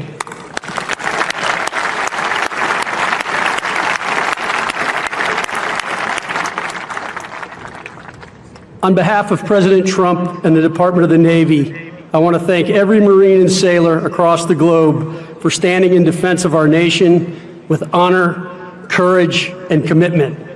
You carry forward a legacy that began in Tun Tavern in 1775, when a few tough men decided this nation needed a corps of warriors who would always be the first to fight. 2.5 centuries later, that decision still echoes across every battlefield and beachhead where freedom has been tested. Mr. Vice President, thank you for your faithful service and your continued leadership, proving always that once a Marine, always a Marine. Secretary of War Hegseth, thank you for your continued service and for your unwavering advocacy for our sailors and Marines. Thank you as well to the Commandant, CNO, and to our senior Navy and Marine Corps leaders. And to members of Congress, state and local leaders, and distinguished guests, thank you for joining us today and for your continuous support. It is the privilege of my lifetime to stand with you as the 79th Secretary of the Navy, celebrating 2.5 centuries of the United States Marine Corps, the world's finest fighting force. From the frozen hills of Korea to Tripoli, from Belleau Wood to Fallujah, Marines have always been raised for the hardest jobs and entrusted with the most consequential fights. From the beginning, the Corps was built on conviction, on the belief that courage and character are the true measure of a warrior. As Major Doug Zembeck said, be a man of principle, fight for what you believe in, live with integrity, lead from the front, be valorous on the field of battle, and take responsibility for your actions. That is what it means to be a Marine, to live by a code that endures long after the battle ends, to serve with honor, and to stand firm when others falter. For 2.5 centuries, that spirit has carried the Marine Corps through every test and every generation, upholding a promise that when freedom is threatened, America will send its very best. And as Secretary of the Navy, I can tell you that promise is alive and strong. The Navy and Marine Corps team remains unmatched, a global force for peace through strength, ready for any challenge, anytime, anywhere. This legacy begins on the yellow footprints at Parris Island, right here in San Diego, and Quantico. That is where discipline takes root, pride is earned, and character is forged. Those qualities are why when the nation calls, Marines answer. They are why allies trust us and adversaries fear us. The line from those footprints to today's formations is unbroken. Marines carry the same courage forged at Guadalcanal, where the 1st Marine Division, hungry and exhausted, refused to quit and proved that grit and discipline win battles. When others said it could not be done, Marines said, "Watch us." Every generation of Marines has found new ways to fight and new tools to wield. Innovation is not a break from tradition, it is the continuation of it. The character of war is changing rapidly, but the character of Marines remains unshakable. The initiative, ingenuity, and grit that carried this force through every battle must drive innovation in every formation. The future belongs to those who adapt faster than the challenge before them. This is a challenge our Marine Corps and Navy team will win. Lieutenant General Victor Krulak once wrote, "Americans believe when trouble comes to our country, there will be Marines, and that when Marines go to war, they invariably turn in performance that is dramatically successful. Not most of the time, but always." That trust was earned through action on every battlefield in every era by Marines who proved that excellence is not a slogan, but a standard. That conviction has carried Marines through 250 years of hardship and victory. And what we have seen here today proves it still burns bright. The Corps continues to deliver on its promise to the American people, standing as both the ideal and the standard to which the next generations of Americans can aspire. Because when it matters most, it is not technology or equipment that wins the day, but the dependability, decisiveness, and character of the Marine or sailor who wields it. One of our greatest weapons has always been and will always be the United States Marine. As we celebrate 250 years of the United States Marine Corps, we look forward as much as we look back. We honor not just the Marine Corps history, but its spirit, the unbreakable will that defines every Marine who has ever worn the Eagle, Globe, and Anchor. The next chapter will be written by Marines, just like you who fight in new domains, face new challenges, and counter new threats. To every Marine here today, thank you for carrying a legacy 250 years strong. You are the embodiment of Semper Fidelis, always faithful to one another, to the Corps, and to the nation we serve. And behind every Marine is a family, a spouse, a parent, a child who stands the watch with you. They endure the deployments, the moves, the missed birthdays, the late night calls, and the endless goodbyes. They are the quiet strength of the Corps, and today we honor them too. To every Marine family here at Camp Pendleton and around the world, thank you. Your sacrifice makes this legacy possible. Bravo Zulu 3rd Fleet, Semper Fi 1 MEF, happy birthday, Marines. May God bless you. May God bless the United States Marine Corps and Navy team. And may God bless the United States of America. Thank you. I hope you have a great day today.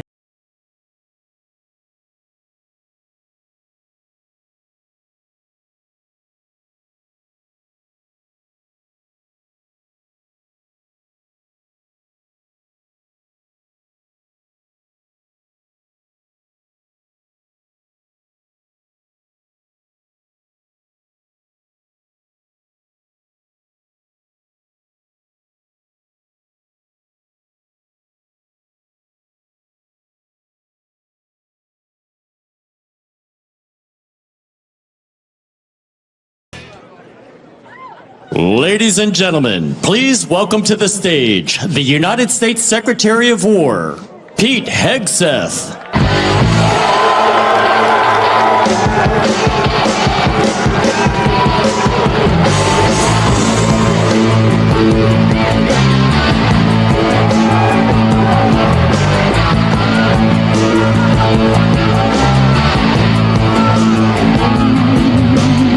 How we doing?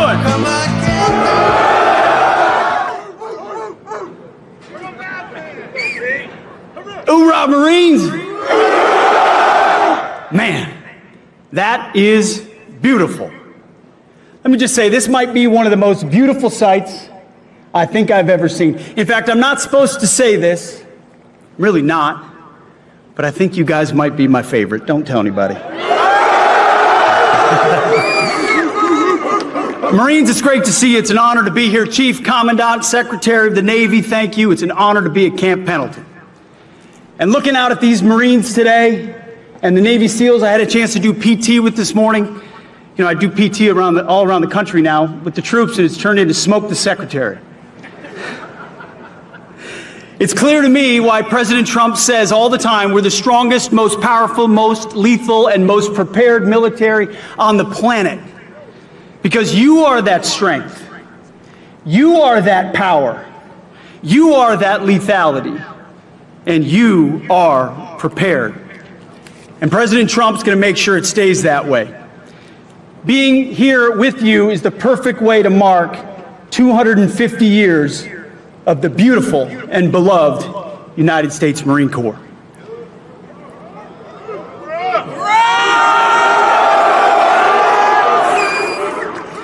President Trump has made our mission clear. We needed clarity, and he provided it. America first, peace through strength, and common sense at every turn. We are the War Department, and you are warriors. The Marine Corps embodies the warrior ethos. You see, when other parts of the department wavered in years past, not anymore, in years past, the Marine Corps stood strong. When other parts of the department wanted to go woke, the Marine Corps stood strong. When other parts of the department wanted to lower standards, the Marine Corps stood strong. You, ladies and gentlemen, are the backbone of the United States military. You always have been, and that's why we're proud to honor you today. 250 years ago, Major Samuel Nichols formed the Continental Marines. The next year, the Marines won the Battle of Nassau, capturing 2 forts from the Brits. Since that day, the very mention of the Marine Corps stirred panic in the hearts of our enemies. From the halls of Montezuma to the shores of Tripoli, Marines have been the tip of the spear of our armed forces and the vanguard of the fight for freedom. Just as they are right now in the Caribbean. Let's hope the wrong people don't FAFO around there. In the most critical battles our nation has ever faced, it is often Marines, forged by unique traditions and tough as nails training, who land first. And they volunteer to put themselves in harm's way. Thanks to the blood and sweat of men who came before you, every American knows the truth of the phrase. It's not just a phrase, it's a way of life for all of you. Semper Fidelis, always faithful. You see, because I look out at this crowd, I see a lot of different types of faces. The truth is, your diversity is not your strength. It never has been. Your strength is in your unity of purpose. It's in your shared mission. It's in your oath to the Constitution. It's the bond that turns individuals into single-minded fighting units. You see, you are set apart. You're not civilians. You're devil dogs, leathernecks, United States Marines. Hoorah! You are set apart for a distinct purpose. You kill bad guys and break things for a living. You close with and destroy the enemy for a living.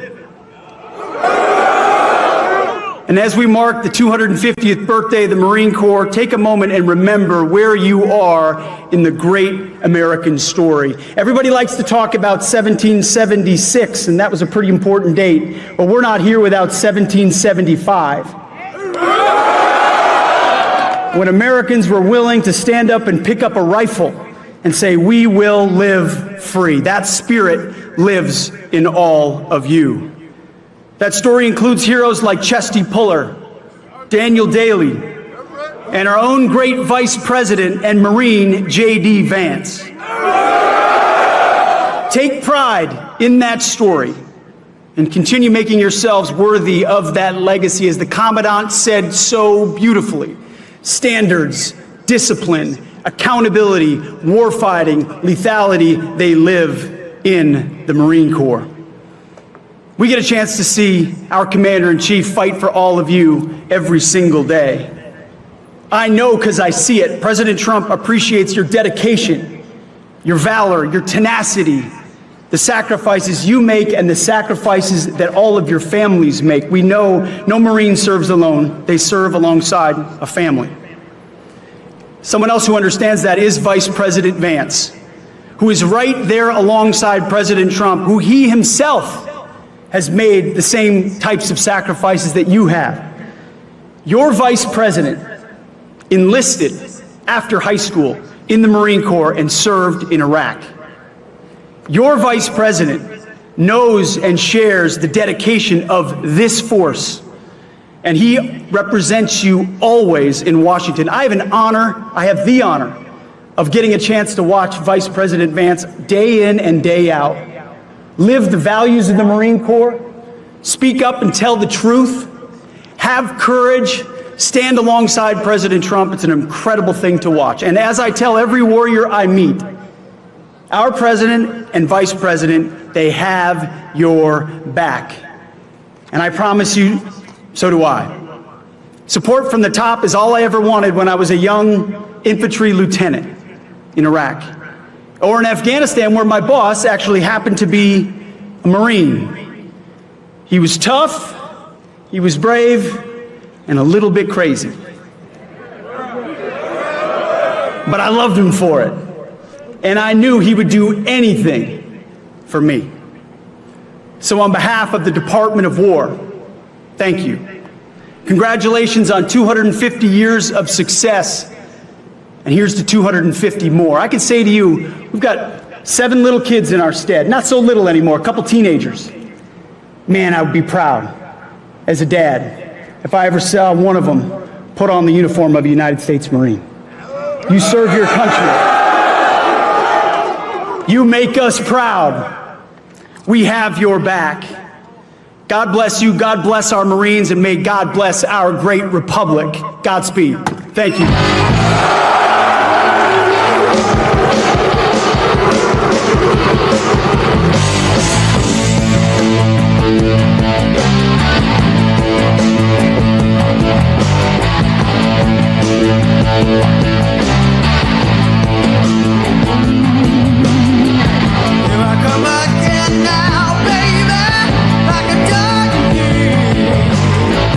Tell us me by the clamor now, baby.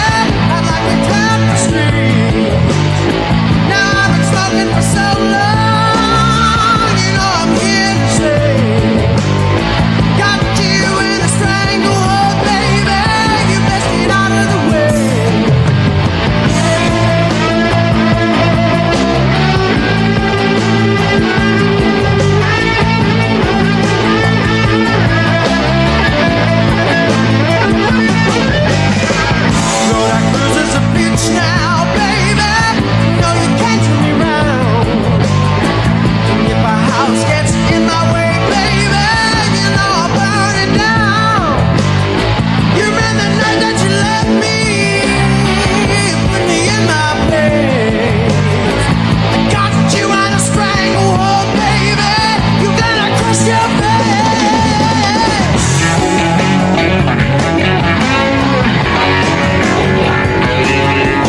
Ladies and gentlemen, please welcome the Vice President of the United States of America, JD Vance.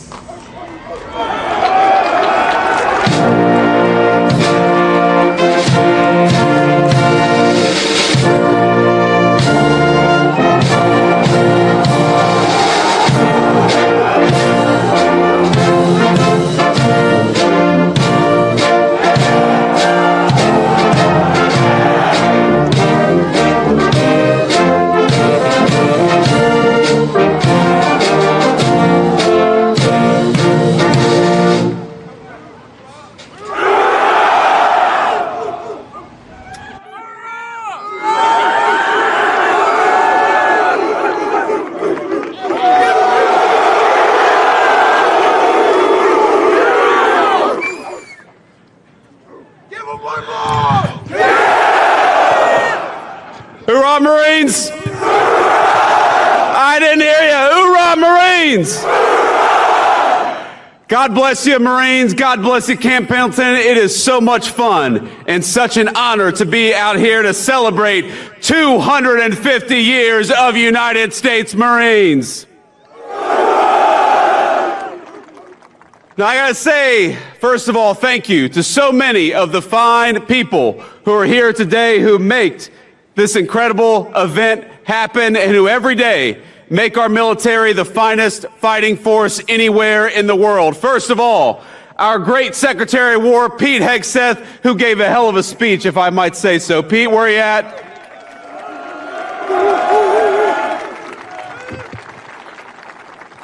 Now, he is a soldier, but are we proud of our Secretary of War, Marine Corps? Now, I will say, I was talking to Pete about this speech and thinking about what I said, and I realized that over my 4 years in the United States Marine Corps, I probably learned about 100 jokes about United States Marines. And every single one of them, Marines, would mean the end of my political career if I told it up here today. I sent a few of them last night to my communications staff, and I said, can I tell this one? And they said, please no, sir. Please, please do not tell that one. We're also happy to be joined by our great Secretary of the Navy, John Phelan. John, thank you so much for your leadership and service.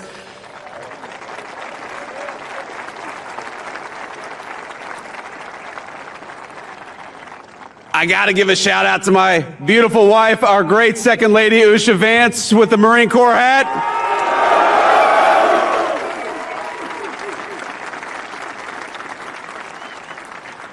You know, I've been asked many times, why did I want to run for and become Vice President of the United States? And there's a lot of answers, of course, to that question. I wanted to serve our wonderful Commander-in-Chief, President Donald J. Trump, and I know we're proud of him. And of course, I wanted to serve the American people and make their lives better, but really, deep down, I wanted the Commandant of the Marine Corps to have to salute a member of the E4 Mafia, and now he has to.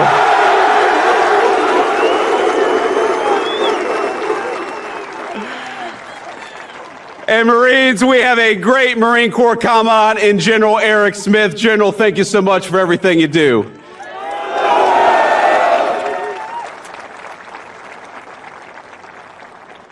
We got General Daniel Taylor. Where is General Daniel Taylor? Apparently he was sick today. We have got Admiral Gavin Duff here. Admiral, thank you for your service, sir.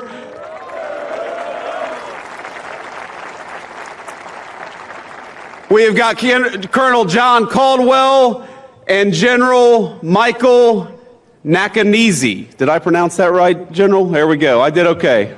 I'm the Vice President, so you can't tell me I'm wrong. And of course, Marines, I bring greetings today from our Commander-in-Chief, Donald J. Trump, and he wanted me to tell each and every single one of you that he's proud of you, that he loves you, and that despite the Schumer shutdown, he is going to do everything he can to make sure you get paid exactly as you deserve.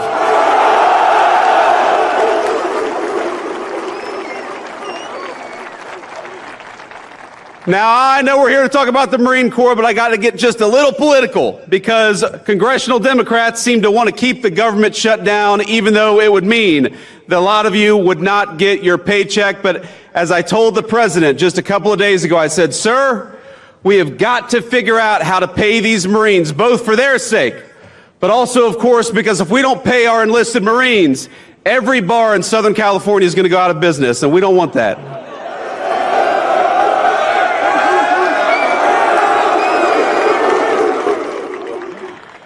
Now, I've also got to give a special shout out to the incredible display that we saw earlier today. It made my heart sing as your vice president, and it was a testament to the Corps' strength and unbeatable power. It reminded me why I am so proud to have worn the uniform, to be one among your ranks, and to be the very first vice president to have been a United States Marine.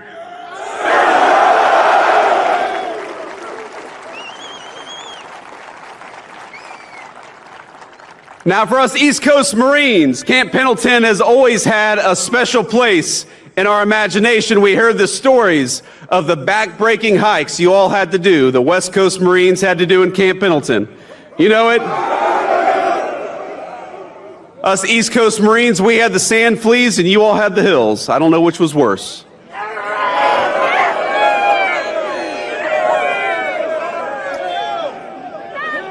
These guys behind me have opinions. So let's give some credit to the amazing Marine units who pulled this off. First of all, to the incredible Marines of this base and the Marine Corps Forces West who put on this display. Let's give a round of applause to the incredible job they did.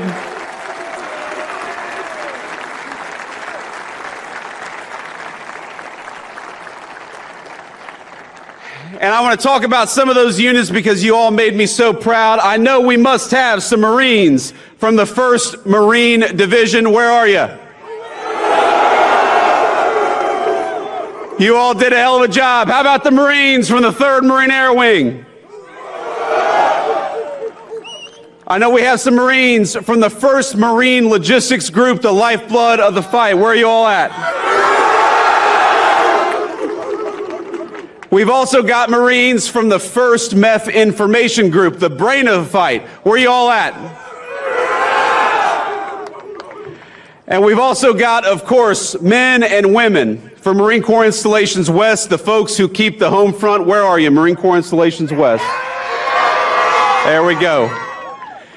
Now, I know you all know we cannot leave out our brothers and sisters of the sea, so we're proud to have all the sailors of the Navy's 3rd Fleet here to celebrate 250 years of Marines. Thank you.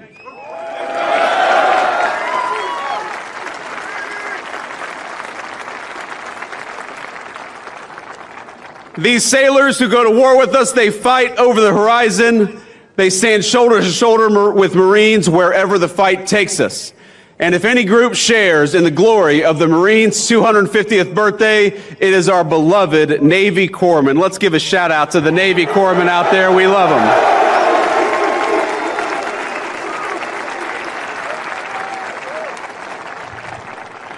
And I know every Marine has had the story of walking into a corpsman's office, barely alive, suffering the most severe illness you've suffered in your entire life, and they'll say, just go home, hydrate, and take 2 Motrin, and it'll work out just fine. So thank you to the corpsmen for taking care of us, but also toughening us up.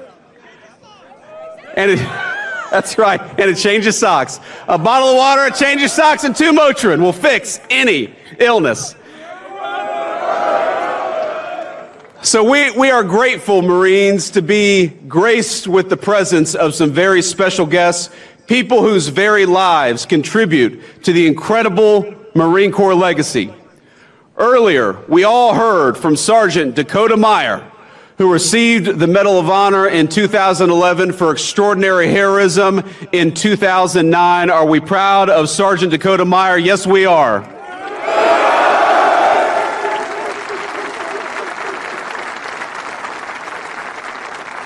And despite the constant rain of enemy fire, then Corporal Meyer made multiple runs across an ambush zone that day, saving the lives of 36 American and Afghan troops. Dakota Meyer, we love you. We're proud of you. You're the very best of the Marine Corps and the very best of this country.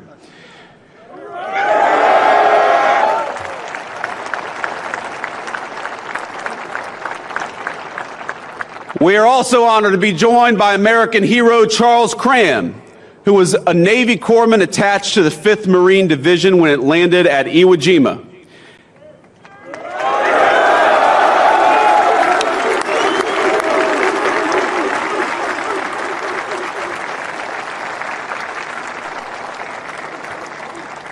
Now, as part of that force, this American hero watched the Stars and Stripes raised over Mount Suribachi before being wounded on the 7th day of battle while tending to a Marine.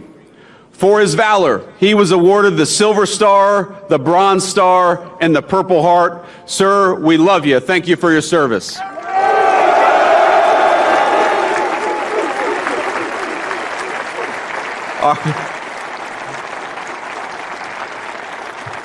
The Marines love their corpsmen, and that's one of the very best. Another living legend we have with us today is Elmer Royce Williams, a naval aviator who, while on combat patrol in the Korean War, suddenly found himself up against 7 Soviet MiGs. Sir, thank you so much. God bless you, and thank you.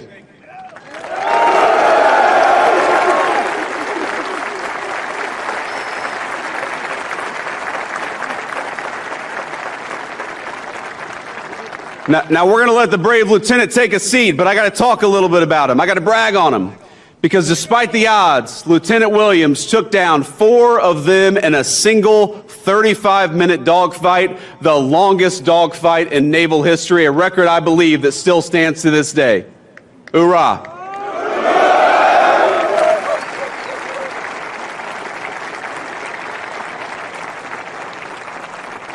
Now, not only did he take 4 MiGs down, he demolished the MiG's reputation as an unbeatable aircraft and secured his place among the legends of American military aviation. And if you notice, we just talked about a great Marine in ground combat, a great Marine in aviation combat, and a great Marine, or I should say a great Navy corpsman who helps out our Marines. In other words, Marines can kick ass in every theater of combat, and we do it every single day.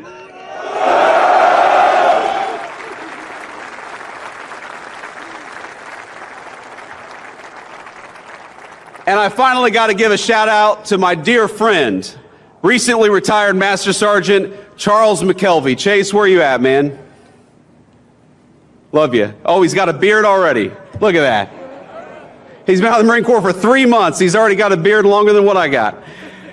Now, Master Sergeant McKelvey and I served together at Cherry Point when we were both very young Marines, and we've been good friends ever since. I call him Chase.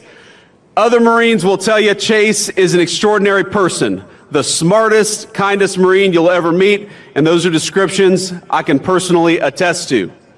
Now, he was supposed to join me at my inauguration to become the Vice President last January, but tragically he lost his wonderful, devoted wife, Jillian, to a terrible illness just days before. So I want to tell you, Chase, in front of all these Marines, we're proud of you. We're thankful for you. I'm sorry I couldn't see you in January, but I'm glad to see you today, my friend. I love you. Semper Fi.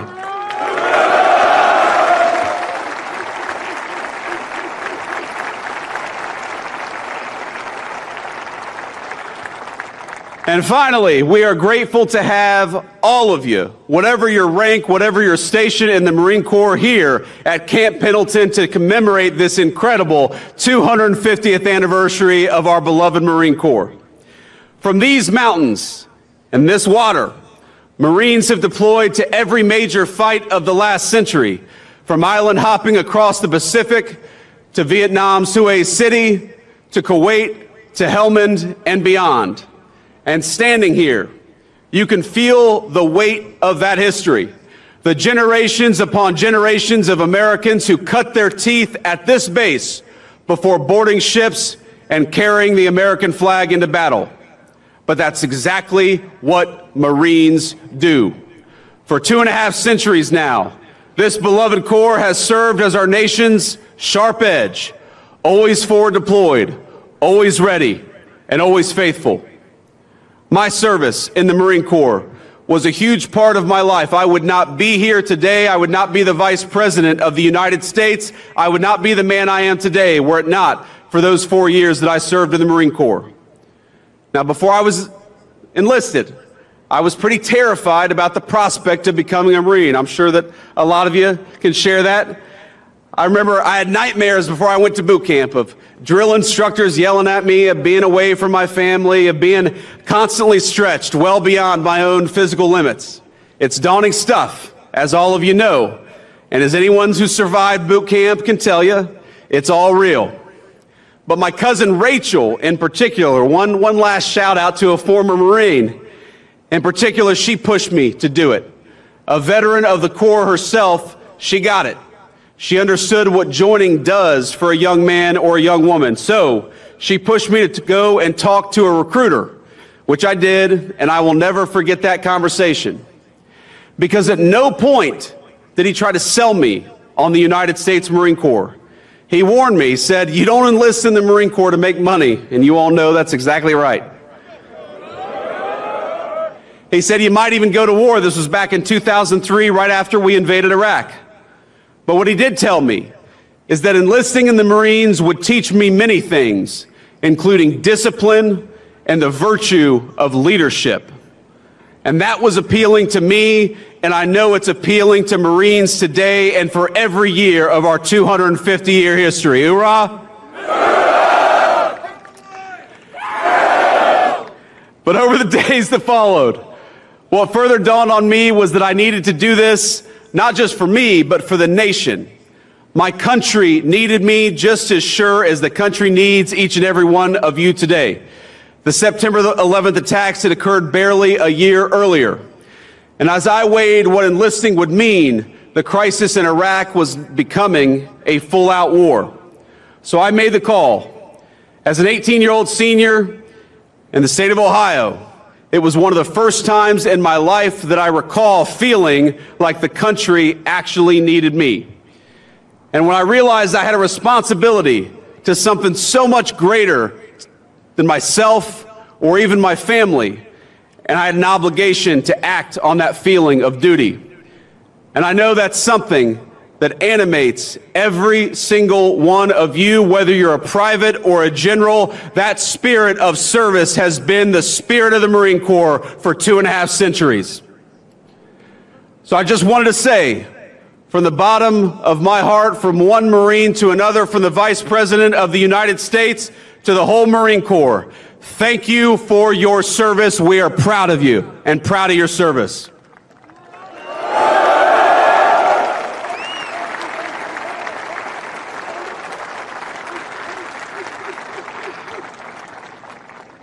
And I'm here today because I want to talk a little bit about the great Marine Corps tradition, 250 years of it. I want to talk about the tradition that all of us standing under this bright California sun, and man, it is bright, we all chose, however many years ago, to adopt that Marine Corps tradition as our own. A tradition in that just 3 short weeks will reach its 250th year. Now, as many of you in this audience know, the Corps found its origins in the autumn of 1775. And a venue may be familiar to you, a bar in Philadelphia called Tun Tavern. The very first bar in the United States of America that would come to regret serving United States Marines. So here we are in Tun Tavern almost 250 years ago. And what we did in that moment was we answered the call of service. Because even before we had a Declaration of Independence, the Continental Congress organized an army and a navy to fight the British, but they recognized they needed something a little bit extra. They needed a force that could fight just as comfortably on land as it could on sea, that was able to move fast, strike hard, and hold its ground. So on November 10th, 1775, Congress resolved to raise 2 battalions of Continental Marines. Captain Samuel Nicholas established that first recruitment drive at Tun Tavern in Philadelphia in search of a few good men. He was seeking young, able-bodied citizens, men who relished the opportunity to fight tyrants, yes, but more importantly, who were eager to answer that first call of duty of a young nation. Just a few months later, Captain Nicholas was personally leading those Marines in a daring raid on New Providence, receiving British forts and supplies in the Bahamas. And 2 short years later, the Marines joined forces with the legendary John Paul Jones, the father of the American Navy, beginning a great tradition that has survived the entire term of our Marine Corps, that when the Marines and the Navy go to war together, they always fight well and they always win.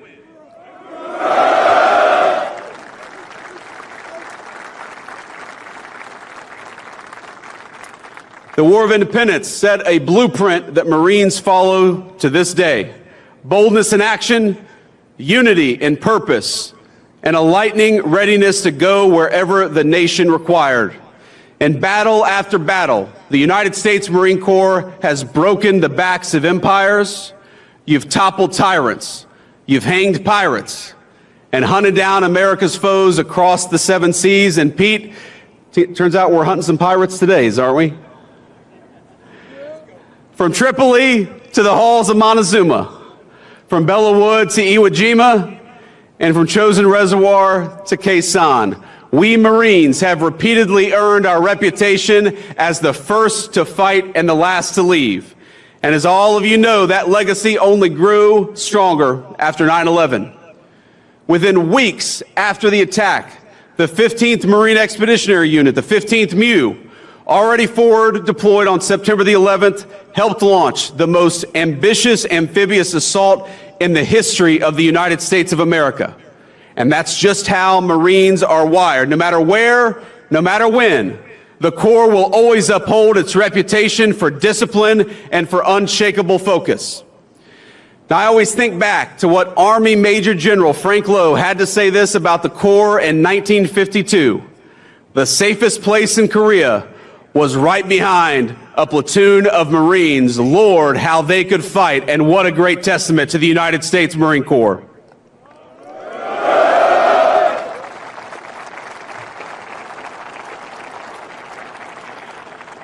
Because while the world keeps changing, new weapons, new threats, and new ways in which we wage war, the nation will forever need the United States Marine Corps. And in the Trump administration, we know that the work you do, protecting our country, putting your lives on the line to defend our way of life, is at the heart of Marine Corps service. Now, when officials try to shift focus to mandating diversity quotas, or they try to inject partisan politics into the American Armed Forces, they impede the Marine Corps' ability to do its best work. And that's why the Secretary of War and the President of the United States have stood so firmly against that crap. Because when you can't operate at your best on the battlefield, it puts everybody's lives at risk. And it's why we're recentering the focus of all of our military, including the Marine Corps, on those timeless values of discipline, readiness, and faith in one another. Now, I remember when I was a young recruit in boot camp talking about how politically correct things got maybe over the last few years, and I compare it to my time in the Marine Corps. I remember I was lining up as a young recruit to go to church one Sunday morning, and back then there were 2 lines. There was the Catholic line, and there was the Protestant line. And I remember we all get into our lines, and there's one recruit who's just kind of standing there by himself. And, you know, the folks watching on TV may not realize that Marines refer to themselves in the third person when they're in recruit training, because you haven't earned the title of United States Marine, and so you have to say this recruit instead of I. And so you've got this one recruit standing out there by himself, And the drill instructor says, "Hey, what the hell are you doing?" And the recruit says, "This recruit is an atheist." And the drill instructor says, "Bullshit, get in the Catholic line." That didn't work in the Biden administration, Pete. That didn't work in the Biden administration. But now we recognize that it is not our diversity that makes us stronger. It is our common purpose. It is our common mission. And it is the fact that every single person here bleeds Marine Corps green.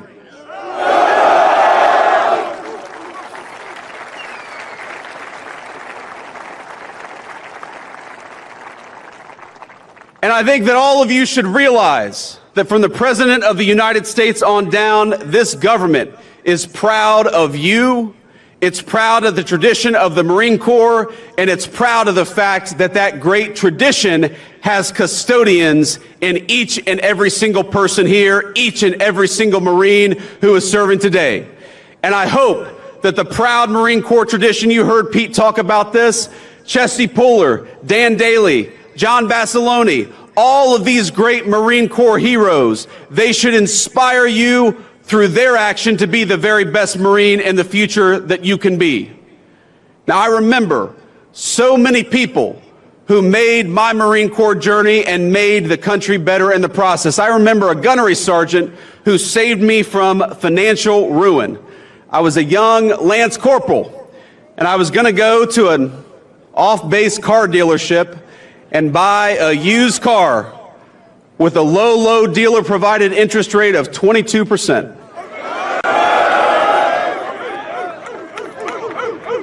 These Marines behind me, you aren't supposed to nod your head at that part, guys. No 22% interest rate. So I had a gunny who was like, "Look, stop being a dipshit and go to Navy Federal Credit Union, get a better interest rate, and then go and buy a car." And that's exactly what I did. I remember that gunny, and I remember a young Marine who was younger than I was. Chase knows who I'm talking about, a Puerto Rican Marine who grew up in New York City. You too, huh? A man I thought I had nothing in common with, but who I learned bled Marine Corps green just like I did, and who came to my inauguration as Vice President of the United States. I remember a Marine I served with, a guy whose political beliefs you might call far left, but despite the craziness of our politics today, remains one of my best friends and is a man I would trust with my life. I remember the Marines raising the flag over Iwo Jima, etching in American memory the importance of respecting and honoring our beautiful national symbol. I remember all my friends from the Marines, men and women, some of whom retired and some of whom made the Marine Corps proud in the civilian world. I remember General Chuck Krulak, who I met at my cousin's boot camp graduation. He was the 31st Commandant of the Marine Corps, and I was probably 14 years old, and I was taller than he was. But he was tough as nails. I met him as Vice President, by the way, just a few months ago. He's still very short, and he's still tough as nails, and he still loves the Marine Corps as much as he did on his first day of service. Now, he had a phrase, I'm sure you guys have heard it. He said that the most important thing the Marine Corps does for this nation is to win battles and to make United States Marines. Today, we remember a fallen Marine from the 3rd Marine Air Wing who died not far from here on a training mission. He died so recently, as a matter of fact, I can't even say his name publicly, but I want all of us to know and send a message to his family that we remember them and we know that his Marine Corps service was not in vain. Let's give an hoorah for that fallen Marine.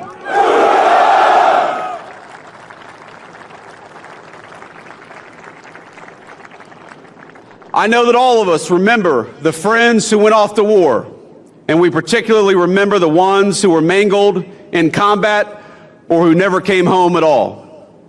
Every single one of you has memories like this. Every single one of you is lucky enough to have friends like mine.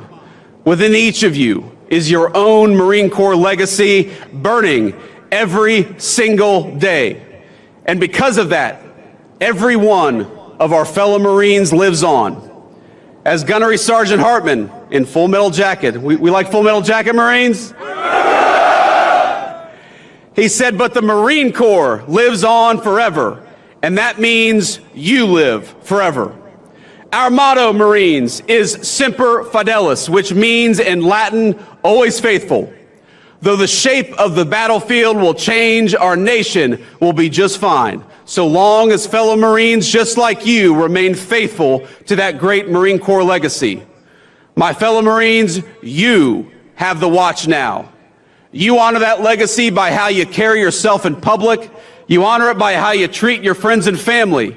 You honor it by how you contribute to your communities, and most importantly, you honor it in how you fight and win the nation's battles. So from one vice president to an incredible United States Marine Corps, keep kicking ass, keep taking names. Semper Fidelis, Marines. Happy 250th birthday. God bless you.